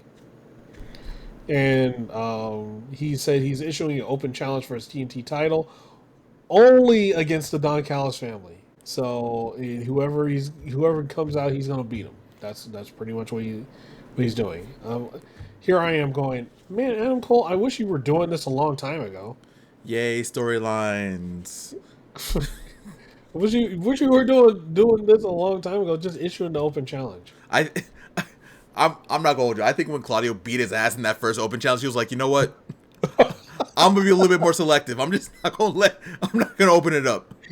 Well, he got his ass beaten that first one and won, but he probably been taking a look at Max Caster and was like, oh shit. I could do an open challenge if Brody King comes out. I don't think I want that smoke. We're not doing that. I mean, to be fair, in every defense that he's done so far, he's gotten his ass beat. Yeah. Because remember the Fletcher one where he almost like broke his neck.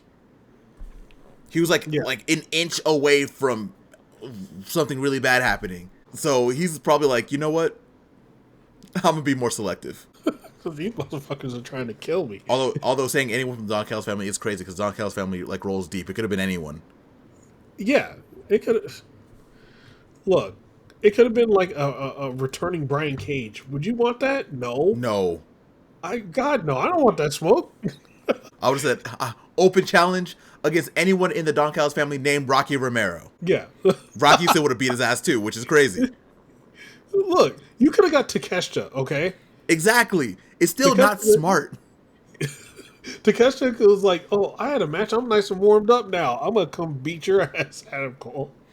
I mean, we'll talk about who took the open challenge. He also beat his ass. So, yeah. Right now, Adam Cole, you know what? Maybe Daniel Garcia was right. Maybe Daniel Garcia was smart with not taking as many open challenges. Maybe we were wrong in saying that Garcia should have taken more. Because Garcia was also getting his ass beat in every match he was in also. Are we now going to say Danny Garcia was right every podcast now? We might have to, bro. Because when you really think about the roster that AEW has, do you want to do open challenges now? Yeah, what if Ospreay comes out? Exactly. Like, open challenges right now might not be the smartest thing. Yeah, I'm going to do an open challenge, and then, what? Speedball Mike Bailey comes out.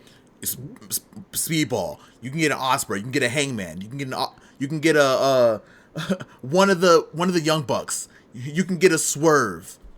Yeah, like you get anybody. Christian Cage. You're getting the whole patriarchy. You're not just getting Christian Cage. Exactly. You can get an Adam Copeland. The open challenges right now. Eddie Kingston could probably return, and Eddie Kingston right now is probably really pissed about what's going on with Moxley. Is not here, so he'll take it out on you, open challenger. Yeah. No. Yeah. Oh God. Maybe Garcia was right in not taking these open challenges. He's like, damn, this roster's kind of deep. we're not gonna do that anymore. Yeah, let's not. I'm gonna go on this 4-man over here. I'm gonna go focus over here. I can deal with Adam Cole. It's still not great, but I'd rather deal with Adam Cole than some other people. Yeah. Oof. Yeah. Like once you think about it like that, it's like, ooh. Yeah, it could be a problem. That's all I'm saying. I just thought about it. It makes sense. Like, because again, also doing an open challenge with Don Callis family is also stupid because it could be any Takeshita. It could be it could be Takeshita. It could be Kyle Fletcher. Anyone. No, we'll just say the temporary Okada. What if Okada came out? I still can't accept it. I'm sorry. I said temporary, okay? I said temporary. I still can't accept that. I can't do it. Like, my mind will not let me put Okada's name and that family's name together in one sentence. I literally can't do it. This is Don Callis family, Okada. I can't do it. It's I really can't. easy. Just put them together. I Just, whoop. Okay, I'll try. I'll try right now. Okay. Huh? Kazuchika Okada has joined the. Oh I God, can't do it. the I can't. Dark House family. You just I can't do it, Prophet. I can't do it. I'll try. I'll try after All In. But okay. now Oh yeah, I can't. of course you'll try after All In. I can't do it now. You'll say the Don Callis family. You'll be like, Okada got kicked out of the Don Callis family. Yes. Yep. Oh my God. Especially if he loses. But wait, that means he was in the Don Callis family. He was. But still, that means he was in there. That I still don't have to fully acknowledge it. I can still be. I can still be obtuse about it. Oh God.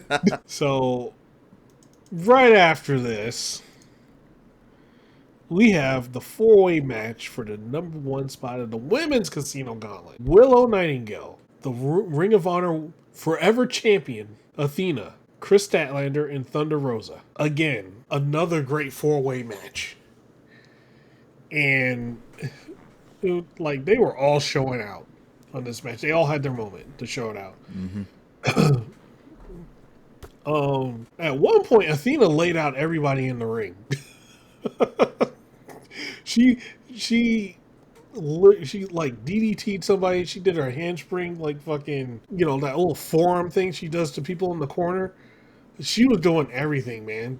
But at the same time, at one point, Willow and one point, Chris Statlander laid everybody out. But what happened was ultimately they paired off, and they paired off to their feuds, right? Mm-hmm. So it eventually went down to like Athena and Thunder Rosa like fighting outside of the ring, and it was Chris Statlander and Willow in the ring.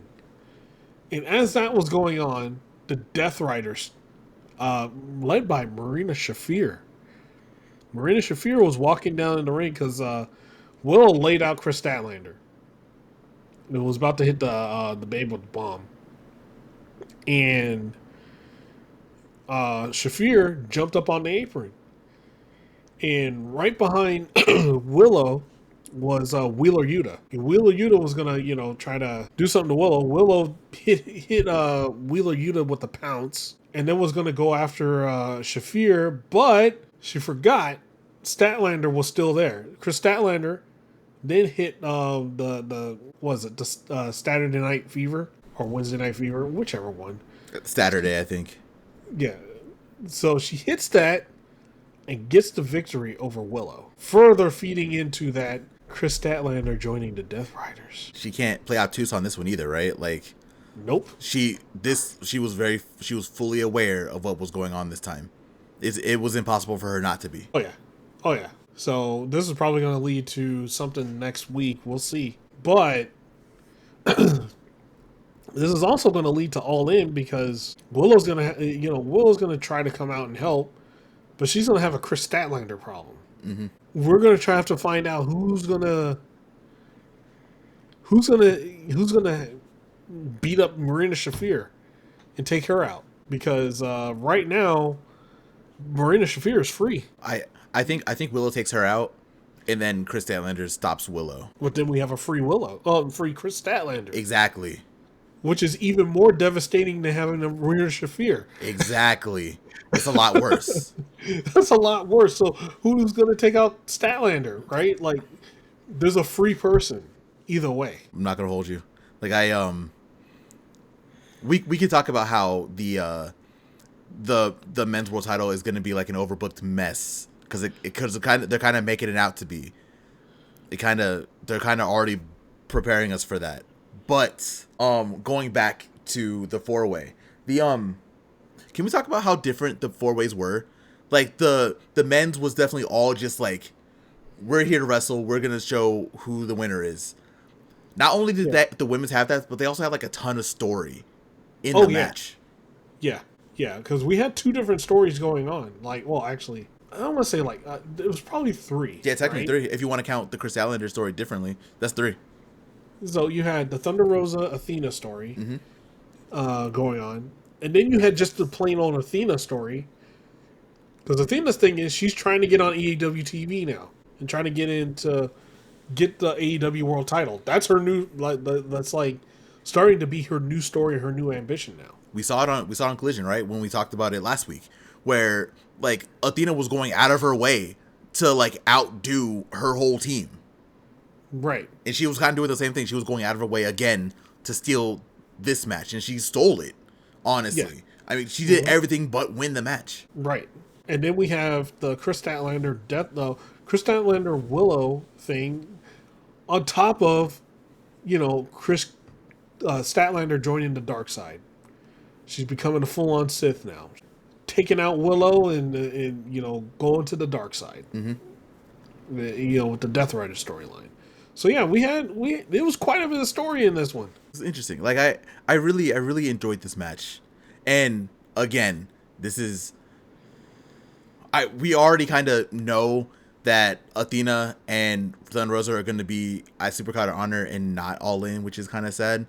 Well, their match, they're going to both be on the All In card for sure. But for sure, yeah. Them not having their match at All In kind of sucks, but at this point, it is what it is, right? Supercard of Honor's the day before, and they did say that every title was going to be on the line early. So I thought Athena was just going to pull it back to back, but I guess she technically still is, but not for the Ring of Honor title. And I'm going to assume that Thunder Rosa is going to win, and we're going to get like a little swap where Thunder Rosa is going to be on Ring of Honor for a little bit, and Athena's going to fully move over to AEW. You know what? I think that would be great for Thunder Rosa. It would.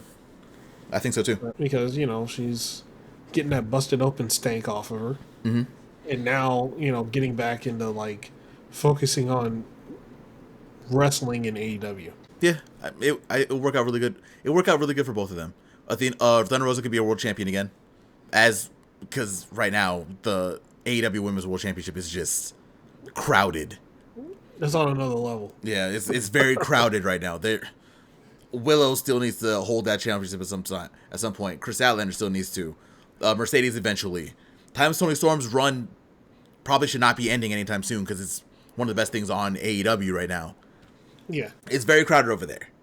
Athena has done everything that she can in Ring of Honor. She literally holds every single world championship record. Literally. Mm-hmm. Like, has blown them all out of the water. If there was any time for her to move over, it's now. Yeah, if she loses at Supercard of Honor, you know what the deal is. Yeah. If she wins, I expect a crash out from fans, and I think that would be valid. Because if it's not going to be Thunder Rosa, are you going to rerun Billy Starks again? And she's going to be on... I think she's going to be stuck on Ring of Honor TV still? Or, she might have a Megan Bain problem sooner or later. That one I feel like should be on AEW TV. Because they built it on AEW, so it should be there. Like how they built the Thunder Rosa and stuff on Ring of Honor. That should stay there and it's valid. But it's well past time. It's been well past time for, honestly, 2 years for Athena to be on AEW TV consistently. Yeah, 100%. 100%, man. Like, she needs... Yeah, she for sure needs to be on AEW TV. There's no... because every time she's on TV, it's like, she's like, as far as the women's stuff goes, she's one of the best things on TV. Every time. Every single time. So we need her there every week, and probably to start the one of the things that's gonna happen soon, because Mercedes has all these titles. She's got to start losing them at some point. I still think that team... I know a lot of people have said that they feel like Mercedes is going to lose on Wednesday. Uh-huh. And I get it. You said it too. I get it. I feel like the TNT Championship is still like earmarked for Athena. Like it just feels like Athena is the next one. I wouldn't be mad at Mina winning, but it just feels in my heart that Athena is going to be the next TBS champion. So I think it's at TNT. I meant TBS. TBS. Oh, so my thought completely changed because I said that one thing to you, and then literally 20 seconds later, they had that little promo segment in the back between Tony Storm and Mina. Oh yeah. And I was like, well, nope, that ain't happening. Like, oh, that ain't happening, dude. So, yeah, man, we'll get to it when we get to Collision. But at that point, I was like, oh, yeah, I think she's gonna. Oh, nope, She is for sure not winning that match. Yeah, man. So, we're almost done with the show. So next up, we're almost done with Dynamite. We have this and the main event. It was FTR. They're responding to the Outrunners. And, pretty much Stoke was talking for the FTR, and he was like, hey, FTR was heartbroken that the Outrunners came out and stopped them when they were up to all their villainy. And they want to meet them face to face on the ring in Collision. And, they want to see where things are. And, they definitely find out. So, not much to that segment. Any thoughts on that? No, not really. We'll talk about a little bit more on Collision, but I'm gonna give you a spoiler. I don't really have a lot of thoughts on the Collision segment either. So, yeah. So, our main event, we got Hangman Adam Page versus Main Event Mortos. That's his new name now. Main Event Beast Mortos. I was about to say something else, but I was like, no, I don't need to mention them on AEW programming.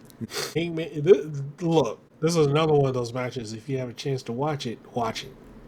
Right? They beat the shit out of each other in this match. They ain't going light because All in Texas is 17 days away. They're beating the living hell out of each other. And I loved every minute of it. But pretty much, there was a lot of stuff that happened in a short amount of time.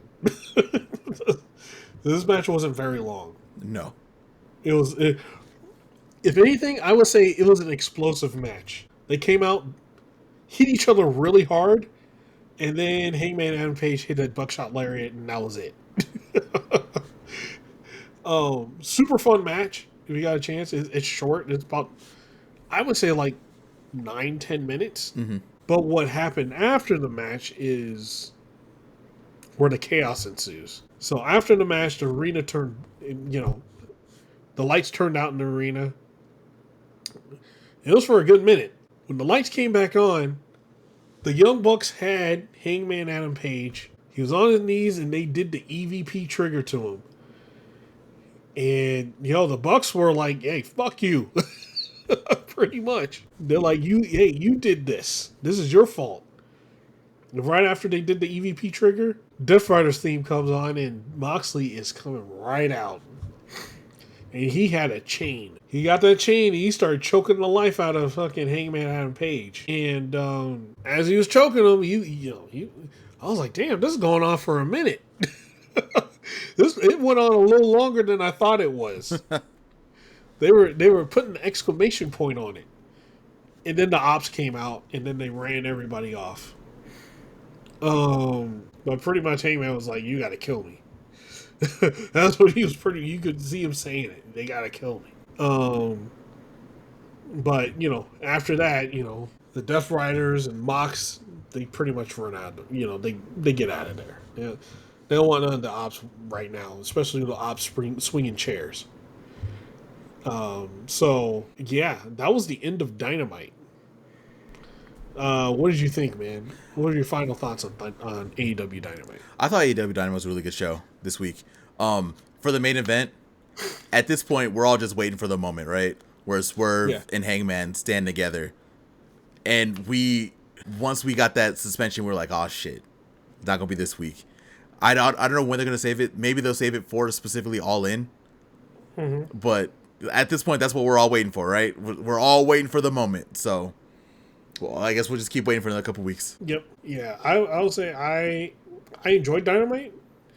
I came in an hour late on the goddamn thing. But, I went back and then I watched the rest of it.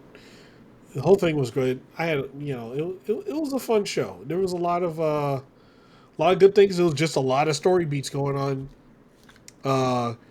They're trying to get everything, going for, All in Texas. Yeah, we're still getting that set up. We're very close. Yeah, so we're going full steam ahead right there. So, yeah. So with all that, we had a good Collision show too. So, Lionel, take it. We did. It was a tape collision, so we're not gonna go super crazy because tape collisions don't really go super insane. But it was still a really good episode of Collision. We start with the Outrunners and FTR versus promo segment. They went at each other. And realistically, FTR kind of went at the Outrunners, called them everything but children of God. And the highlight segment, though, honestly, was that FTR had a video package created with moments between FTR and the Outrunners with sad music behind it and black and white. It was hilarious. Outrunners kind of just stood there, just kind of took whatever they were saying, and then once they dropped the mics, Dax was very upset that he couldn't interrupt either member of the Outrunners because they didn't speak. They picked up the mics and basically said, "We're getting the match on Collision. Like, they are here to beat FTR's asses. So we're gonna see that match. I think it's gonna be for next week's Collision. If not, we're gonna get it soon." You have any thoughts on the promo segment? It was kind of funny. It was just a workout. It was just a video of them working out and just flexing. That was it. It was great. But I did think on the segment that kind of saw it a little bit, but the Outrunners kind of took themselves another level up. Like promo wise, Outrunners do Outrunners promos all the time. Mm-hmm. But this one had a little bit more fire in it, a little bit more passion in it. And I was like, okay, I can kind of feel it. I feel it now. They're not just going through the motions here. So it felt like a different Outrunners. Just to say, they're probably going to get their asses kicked by FTR. Yeah, probably. But it's going to be a heart-filled fight. You're right. Outrunners definitely needed this, right? Because we've always seen them as like the jokey, haha tag team. And as fun as that is, can't always be a thing. Dax even said it. Like they're memes, they're losers. That's what Dax was saying. Uh-huh. So and I would say like even the Outrunners, they said it too. They're like, yeah, you may not take us serious, and we like to party, we like to do all this stuff in the ring, but when we have to get serious, we will. Mm-hmm. It's gonna be interesting to see the match because, like you said, FTR is definitely gonna beat the hell out of the Outrunners, but it's gonna be like one of those final stand things, I think, which is gonna be nice to see. Yep, it's gonna be good. Right after this, we got a video package. We kind of already broke it down. It was talking about Swerve and Ospreay versus the Young Bucks, and then the EVPs and the Death Riders attacking Hangman. Like that's really all that was. There was nothing, no new information there.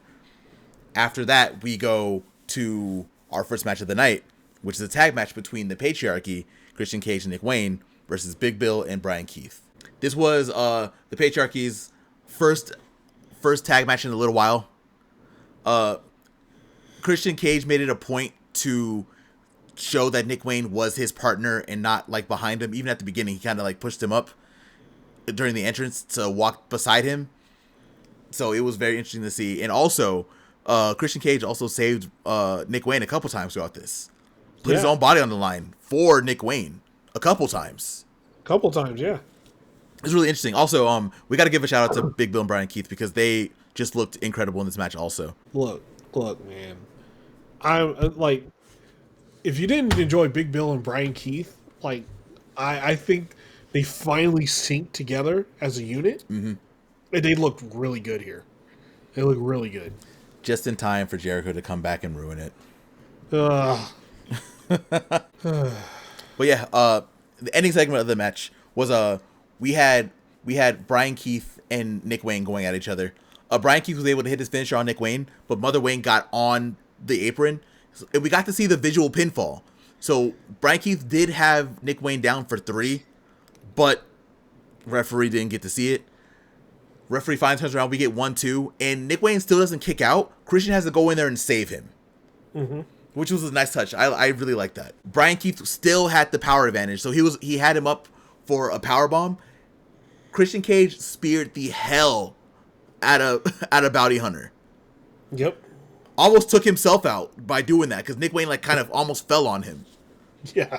So Christian Cage sacrificed himself again for Nick Wayne. For Nick Wayne to get in, he did like a side kick, like kind of like Ospreay's like little Beal kick on the side. And was able to pin Bounty Hunter for the win. So the Patriarchy is now on the path to those tag titles, like they said that they were. Do you have any thoughts on this match, Prophet? I had a lot of fun with this match, man. I actually, it was better than I thought it was going to be honest. But yeah, super fun match. I think again, I think Brian Keith and Big Bill as a tag team is fantastic. I want to see them go farther, farther within, further without Jericho. I'm hoping that when Jericho comes back, he just kind of, we don't continue the story, because I agree with you. Big Bill and Brian Keith has finally like found their mojo as a tag team together. Thank you, Gates of Agony, for that, by the way. Yep, Gates of Agony like really helped him with that. So I am very curious to see what's going to happen with Big Bill and Brian Keith next. But we will be moving on. I'm gonna flip something really quick. I'm going to go to the Patriarchy backstage first before we talk about Josh Alexander's promo. Okay. Backstage, the Patriarchy is celebrating their win, and then MVP shows up. And MVP's like, oh, congratulations on the win. Don't go after Syndicate, basically. Don't do it. Christian, you are a threat. I get it. But you're with a child. You don't want to do this. And then Christian Cage and Christian Cage form said that MVP was a better criminal than he is a manager. But he also got caught as a criminal. And I was like, God damn. Wait, whoa. Wait. Really? That's why I was like, oh shit. It was a lot. I was like, Jesus. Even for Christian, this was a lot. I was like, God bless. And then Christian said, I do what I say. We're taking those tag titles. MVP said, all right, good luck, and walked off. This is the segment that made me think, oh, we're gonna get like some 3-way or 4-way. We have to. Like, there are a couple challenges here, and I think this is where the Syndicate loses the championships at this point now. Yeah, I think I think they don't get pinned. Yeah, they're not getting pinned here. That's why we're gonna do like a 3-way or 4-way. So another team's gonna come in there. I don't know who the fourth team's gonna be. I'm assuming there's gonna be a fourth team, and that fourth team is probably gonna be the one that takes the pin here. That's fine. We'll just throw Top Flight in there. Oh. They're about to take the pin on Ring of Honor, and now they have to do it for All In. At least they get the wrestle on All In, I guess. That's a win. Yeah, you get to wrestle on All In front of, all the people. Yeah, take the pin there. But before this, we got a promo with Josh Alexander.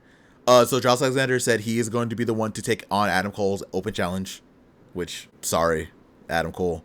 You're wrestling the second Canadian GOAT. It's going to hurt. Yeah. Oh, and did it hurt? Josh Alexander also said, I know about that ankle. I know the ankle ain't really, what it was. I know it's kind of hurting right now. So not only are you not going to be able to walk out with your TNT championship, you're not going to be able to walk out at all. And I was like, that's a threat that is very legitimate. I would not.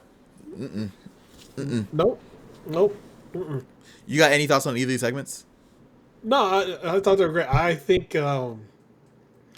If it was like a one-on-one match where it was Syndicate versus the Patriarchy, I think Christian Cage signed him up for death. MVP ain't holding him back. He's like, "Oh yeah, they talk all that trash back there. Go on, handle them." And yeah, they would get handled. It's going to be real bad for everybody involved. Yeah. So I thought that was a great segment. And Josh Alexander, he's got an ankle lock. People forget. That's how he finishes people also. Yep. So, yeah. Next up, we got another tag team match. We got Brody King and Templario, United Empire's own, versus Hechicero and Rocky Romero. I'm not going to really talk about the match too much. It was a good match. It was a really great showing from everyone, especially Templario. Templario looked like a beast in this match. Yeah, man. But, like I said, I'm not going to talk too much about the match. Brody King did pin Rocky Romero with the Gonzo Bomb for the win. Templario, like I said, did a lot in this match. Hechicero was really good in this match also. Everyone showed out really well. Prophet, what were your thoughts on this match? It was a fun match, right? Like, yeah, Templario did show out. He did show out. Mm-hmm. So, I think it was a good match. It was a fun match. So, yeah. Next up, we had a couple of segments back to back with Mercedes Moné and Toni Storm. The first one, we got a video package of Mercedes hyping up everything that she's done since she showed up in the Tokyo Dome a couple years ago. If y'all remember, she's six belts Moné. She was one of the first women to wrestle on a New Japan show in the Tokyo Dome. Mercedes has done a lot. She's won championships all over. She's called herself now a global champion, which valid. She has 4 different titles from like 3 different companies right now, 4 different companies. And that's kind of where that ends. Then we go to another video package of Toni Storm, and Toni Storm's doing like her old school black and white, no talking thing. We actually don't get anything really from that because Mercedes comes with like a bat or something and breaks the film machine that we were watching the Toni Storm's promo on. Yeah. Then Mercedes proceeds to give probably her best promo that she's done for sure in AEW, but possibly ever. Because Lord have mercy, Mercedes ran down Toni Storm. All her belts were on the couch next to her. She had the TNT Championship on, or the TBS Championship around her waist. She called Toni Storm a mark. She called her fake. And then she called herself a global champion and a star. Mercedes also said, and this was bleeped out, but they put the full version on, I think, Twitter, that Mercedes was like, Toni, you're right. You're not some motherfucker. You're the fucker that's gonna get fucked over at All in Texas. I was like, God damn. I kind of wish they didn't bleep it, but I understand why they did. Like 3 F-bombs in a row, man. And listen, if you didn't hear the uncensored version, Mercedes was hitting them fucks, bro. She was hitting them hard. It felt like she never said the word before, kind of low key, in a way. But you know, neither here nor there. It works for what it did. Mercedes also calls out Mina Shirakawa because they have a match for Dynamite 300. She said that I want Toni Storm to be at ringside for this. I'll even buy you a steak dinner. Sit there and watch what I do to Mina. And I think this is when everyone was like, yeah, Mina ain't winning. We take it back. Take back what we said. And then Mercedes ends the promo by putting her feet up, and it's a picture under her boots of Toni Storm. And she said that she's going to walk over Toni Storm and she's going to win the championship at All in Texas. Prophet, what were your thoughts on all these segments? Look, that Mercedes Monet segment, it was fucking, what was it? Cinema. It was so good. Fantastic. It was fantastic. I think there's no better way to make that show, start selling that show and going hard than what they're doing right now. And I think she's gonna kill Mina in the match. She's determined, man. It's a different Mercedes Monet. It is a determined Mercedes Monet. Mm-hmm. So we're gonna see a different animal out there. Oh God, it was just so good. Next up, we have one of 2 women's matches, and I think we might take a minute to talk about what we were talking about here after this match. Uh-huh. But we have Megan Bayne versus Vert Vixen. Vert Vixen, who is no slouch, kind of got beat up by Megan Bayne. This was the classic Megan Bayne is going to kill you match that we haven't gotten in a little while. Megan Bayne did not give Vert Vixen a chance. Me talking about it is longer than the match was. Yeah. Megan Bayne won. That's where we are. Do you have any thoughts on this very short match, Prophet? It was the Megan Bayne special. She came in, she destroyed whoever it was, and she left. That was it.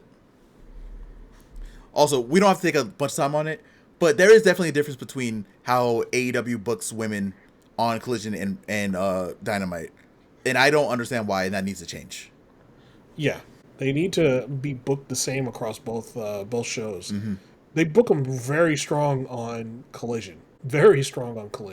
But on Dynamite, it is like one women's match here, and it's, I don't know, it is really weird, and like they book them very weak on Dynamite. That needs to change.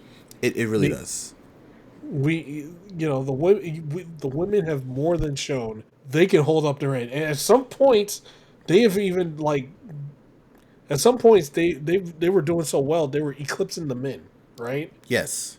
So give them their time, man. Like on both shows, not just one. That's really all there is to say about it, honestly. Like the women just deserve more time on Dynamite. I don't know.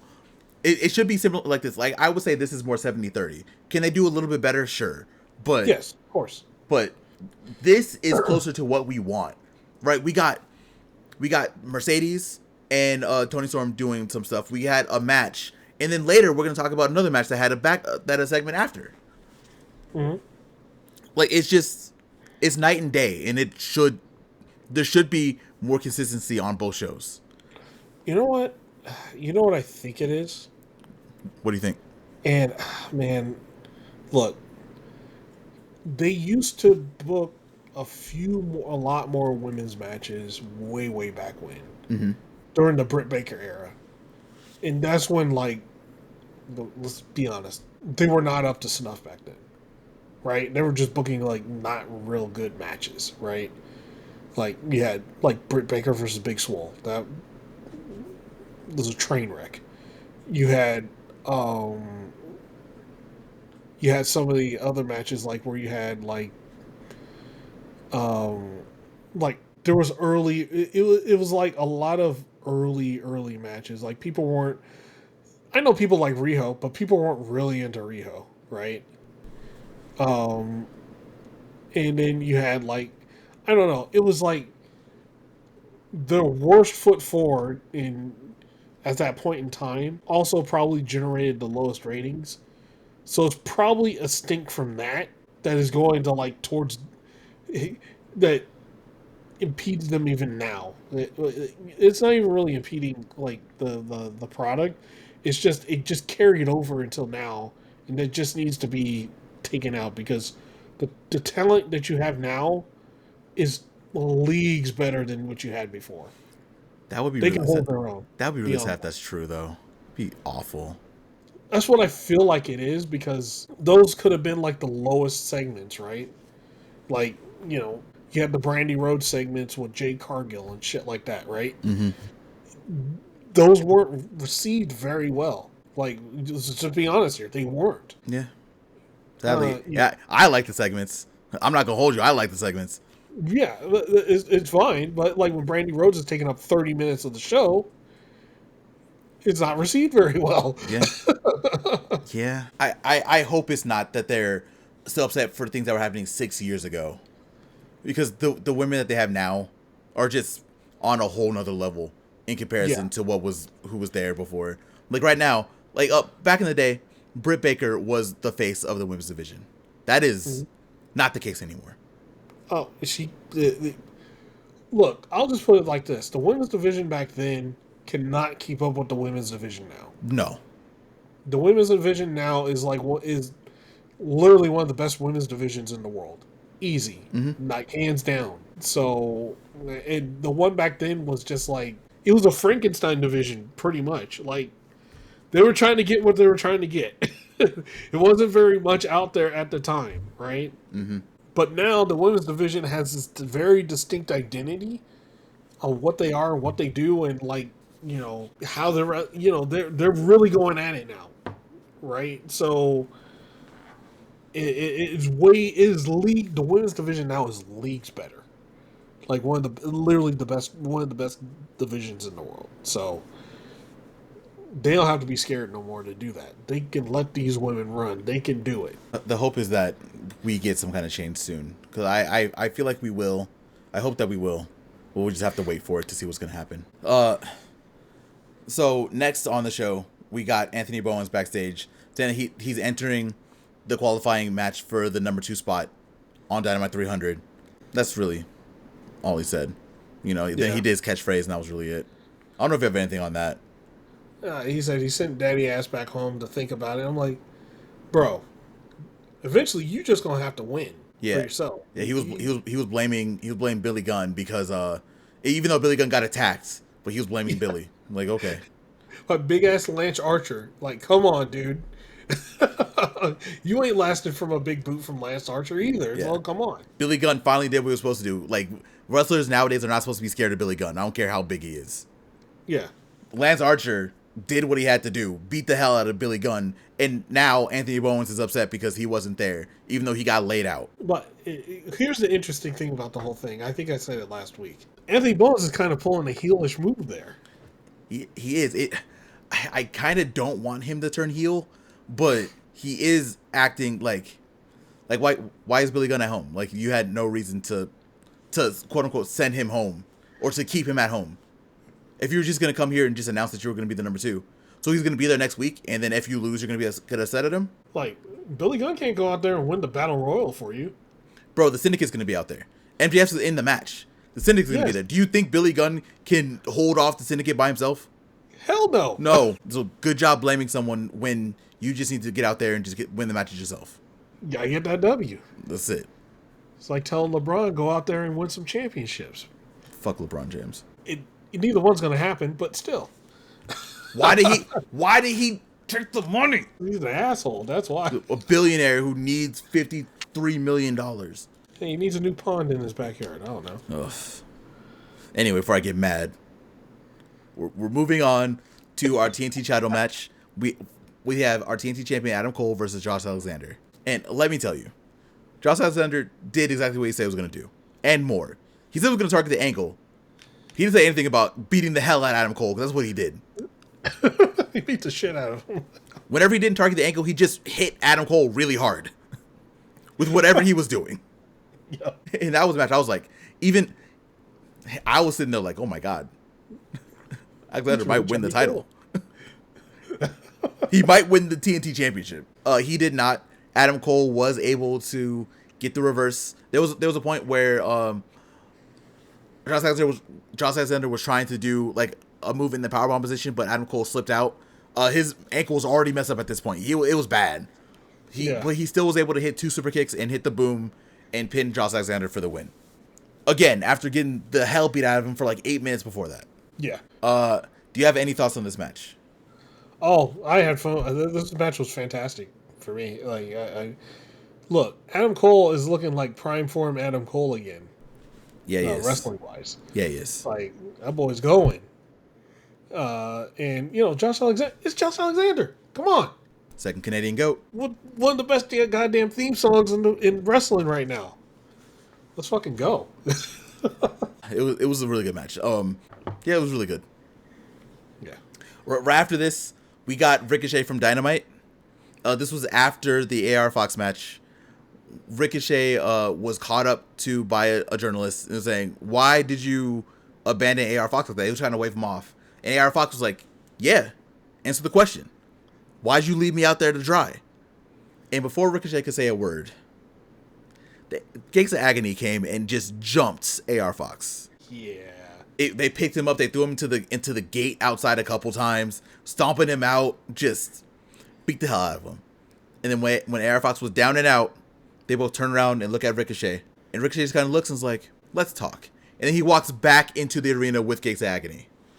Mm-hmm. So I think Ricochet found his people. What are your thoughts, sir. Prophet? I loved it. And just so I could say we were right once again. We said it. People were like, "Oh, Crew." And I was like, "Yeah, cool would be cool." But we were like, "What about the Gates?" Yeah, what about the Gates? Because he already said at one point in time Crew is smaller than fucking Lee Johnson and Blake Christian, right? So he said to Blake Johnson and Lee Johnson and Blake Christian, he pretty much told them they were too small and not athletic enough. and then he talked bad about Crew also. Yeah. He needed monsters. And who else better than Gates of Agony? Yeah, who better than Gates of Agony? After this, we had another women's match between Sky Blue and Queen Aminata. Hell yeah. This one's a little bit more competitive than the first one. Yeah, a little. They went back and forth pretty well. Julia Hart tried to do her best as a distractor. Didn't really work out too well. There was even a point where Sky Blue gets thrown out of the ring. Julia is standing in front of her, and Queen Aminata tries to go at her. It does not work. But it's the Queen. You all know how this works now at this point. Queen Aminata was able to get a new way to get into the off with her head. She was able to get like a leg trip to put Sky Blue down to that first rope. Hit her with the off with her head. One of the best finishing moves in AEW right now. I don't care what anyone says. It is brutal. That's Queen Aminata's style. She is brutal. Yeah. Oh yeah. No, there's nothing wrong with it. Nope. I'm just saying that move is brutal. Every time. You know that shit hurts every time. Yeah. And Queen Aminata was able to get the win. The 1, 2, 3. After the match, Julia Hart gets into the ring. Queen Amina's like looking at her like, what are you doing? Like, what are you getting in my face for? And then we hear that screamo. We hear that hard metal. Tekla comes out. All 4'11" of her. Because Lord have mercy, she looks smaller every week. Queen Amina is tall, dude. Queen Amina is tall. Yeah. But she did look shorter than Sky Blue and Julia Hart, but I think Julia Hart is also wearing like 4-inch heels, so there's that too. Possibly. Violent things come in small packages. That's what Tekla is. Doesn't matter how big she is. She will beat your ass. She will beat my ass for saying that she was small, probably. She's drinking at the bar right now, ready to fight somebody. That's why she was so happy with that match with Queen Aminata. I'm telling you, they're going to be lifelong feud partners for the rest of their lives, and I love it. Oh yeah. But to get back to this really quick, Queen Aminata is then jumped by Tekla, Sky Blue, and Julia Hart, and then TJ, Sky Blue, Anna Jay, and Ty Mello come out to make the save. I also wanted to note, because I put this in my notes too, that they have like a sick-looking Neutron where they look like superheroes in the back, in the middle, between their names. Oh, yeah, yeah. It's a sick Tron. Also, women's tag titles. Yep. Just gonna say it again. We're doing it. It's happening. We know that they're made if the report is true. They're just there. They're sitting there. They're chilling. Just let's go. It's time. But yeah, TJ came out. They were able to run the heels out of the ring, but that's not where we end. Because of course, as Prophet said, Megan Bayne everywhere. Megan Bayne shows up and just is standing there looking down at everyone down the entrance ramp and in the ring. And let me tell you, no one wants that smoke. No one. This kind of got hyped up for the Women's Casino Gauntlet, because you can assume all these women are going to be in it. That's why I want this to be like 20, 25 women deep. Grab everyone. I want a Nyla, all these women that were here, Athena, Thunder Rosa, Billy Starks, Red Velvet. Pull whoever you can. I want a returning Hikaru Shida. Shida, if she's able to get in the country. If Riho's okay, I want Riho to come back. Pull all the stops, except for one, but we already talked about her earlier. She doesn't have to be there. She doesn't need to be in the ring. Last time she was at All In, it didn't really work well, so we're not gonna worry about her. But bring everyone else back. Prophet, what were your thoughts on the segment and the match? Segment was great. And look, just like we said before with Tekla wanting to be in AEW, every time she comes out, it just feels like it's like, she comes out and it's like, yeah, she's what you could tell she wants to be here, right? Wants to be in AEW. And even with she hasn't been in AEW long, but her presence is for sure felt, no matter what. When she comes out, it's like, oh shit, okay. Yep. Just like when Megan Bayne pops out, it's like, well, shit's about to go down. And maybe we got a new trio with her, Julia Hart, and Sky Blue. It fits, I guess. That'd be fun. They're all crazy. Yeah, they're all batshit crazy. So it's great. Yeah, great seeing TJ, helping out Queen Aminata. Of course, it's always great seeing Queen Aminata do her thing in the ring. The match was great. Again, I'm gonna say Sky Blue came back looking, in the ring 10 times better than she did before. Just, that's just an observation. She's way better than she was before. And it was great. It was a fun match, fun segment. And I can't wait to see where it goes. Maybe some of them are the 4 women to get the number 2 spot for the next match. That's been announced yet? It hasn't been announced yet. We definitely need that. Yeah. So we'll see. Yeah. Next up, we go backstage with Daniel Garcia and Daddy Magic. Really, before they can even really start talking, Rocky Romero comes up. If you remember, Don Callis extended an invitation to Daniel Garcia. Daniel Garcia kind of said no, but it seems like they're being a little persistent since Rocky showed up. Rocky also made a couple good points. Rocky said, hey, do you think Adam Cole would be hanging out with you like this if you were still TNT champion? No. I mean, look what's happening before when you were TNT champion, before he beat you. And you need to understand what it's like to have real friends around you. Which Daddy Magic got upset. Like, what does that mean? What are you talking about? And Rocky was like, I'm just saying. Think about it. And walks off. Could we be seeing Daniel Garcia join the Donkhouse family also? Prophet, what are your thoughts? Oh, boy. Look, they're kind of leaning that way, right? Mm-hmm. He's been wearing all red. He might be Red Death again sooner rather than later. We just got to see. Like, it's another one of, he hasn't fully turned yet, but they're starting to fill his head with all the narratives and things to make him turn. So, yeah, it's something we shall see. Whatever we got to do to get that old theme song back, because I'm very tired of Daniel Garcia's current one. The Jericho, well, that's from, what? Came from Jericho Appreciation Society. Yes. Yeah.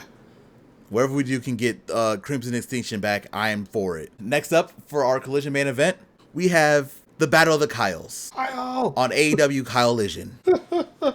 We have Kyle Fletcher versus Kyle O'Reilly. And let me tell you, you would not guess that this crowd, Seattle crowd, was in there for like 4.5 hours. Possibly longer. Possibly longer, yeah.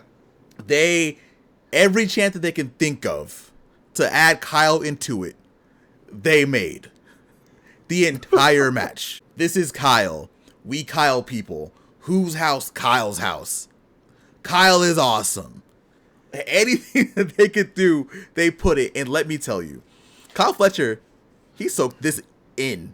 Kyle O'Reilly kind of was like, whatever, I'm here to wrestle. Kyle Fletcher was very happy that this was happening. And these two kind of tore the house down. I'm not gonna lie. I don't know if the energy helped or anything like that, but these two, they went out there and put out a show. Oh yeah, yeah. Whew. I'm not gonna talk a lot about the match because this is another one that if you haven't watched Collision, this is definitely a match to watch. With Kyle Fletcher playing up to the entire crowd, Kyle Fletcher was able to win with the Brainbuster. Adam Cole, Roderick Strong, Daniel Garcia come out to check up on him after he was kind of getting stomped out a little bit. And then we get another face-off between Kyle Fletcher and Adam Cole. Kyle Fletcher saying that championship is mine. Adam Cole, while Kyle O'Reilly is dead in the back, is only facing Kyle O'Reilly or Kyle Fletcher. And that is where Collision ends. Prophet, what were your thoughts on the match and Collision as a whole? The match was hilarious. Well, the crowd was hilarious, right? I think it was great. The match was, they beat the shit out of each other. It was so good. They went in. They started out kind of a little bit slow, but then they just, as the Kyle chants went more crazy, they went crazy. So, it was a great match. There was a match on Collision you should watch. It's for sure that one. Yep. Collision as a whole, Collision, man, Collision. It gives you that nice, good wrestling fix for the week, man. So, I loved it. You have any other comments before we wrap this one up? No, well, both shows were great. And we were about 2 weeks away from the big show, so can't wait. Shit's gonna start heating up even more these next couple of weeks. Bro, at this time in 2 weeks, we're gonna be talking about everything that happened at All In. Yeah, so it's gonna be fantastic. I can't wait, man. So let's do it. With that, it's time for us to end our show. First and foremost, thank you all for listening, especially if you got to this point. We really appreciate it, as always. If you happen to be on the go, I'm gonna do it a little bit different this time. If you happen to be on the go and you want to listen to us in your car, or while you're working out, or somewhere not on YouTube, follow us on Spotify. Yes, sir. If you look up TJPW podcast, you're gonna be able to find this podcast. The other podcast that I really need to edit will be up there soon. Definitely just make sure that you're following us. Give us all the ratings there. There are comments over there also. So if you happen to want to comment on Spotify, definitely feel free. We'll pull those so we can look at them also. Thank you for the people who've been listening over there already. We really appreciate it. And just, like I said, on the go, make sure you listen to us over there. If you want to talk to us a little bit more about anything wrestling, anything video games, anything anime, anything at all, make sure you're following us on Blue Sky. You can follow the entire podcast at THEPW Podcast on Blue Sky. You can follow Profit at Profit on Blue Sky, PROFFITT. You can follow me at Shikoku. I never spell it. If you want to find me, you can find me. I'm on there all the time. Some of you have gotten into my comments and we've had arguments. So definitely make sure you follow all of us over there. We talk about everything pro wrestling, video games, anime, everything over there. So make sure you follow us and we can have some conversations over there too. Profit, tell the good people about the YouTube. All right, guys. So on the YouTubes, once again, if you're listening to us on YouTube, thank you very much. I'm gonna ask you to do a few things. You know, I gotta ask you. So first things first, tap that like button. Oh, you know it helps us out. It helps us out. And it helps get the podcast to everybody that has the same taste, and and people that will also probably like the podcast too. So that for sure helps us out. The other thing that helps us out is tapping that subscribe button. Hitting that subscribe button and tapping the bell button will get you our podcast whenever it goes up. So when an episode of Off the Top Rope goes up, you get it. Episode of the Command Grab goes up, you get it.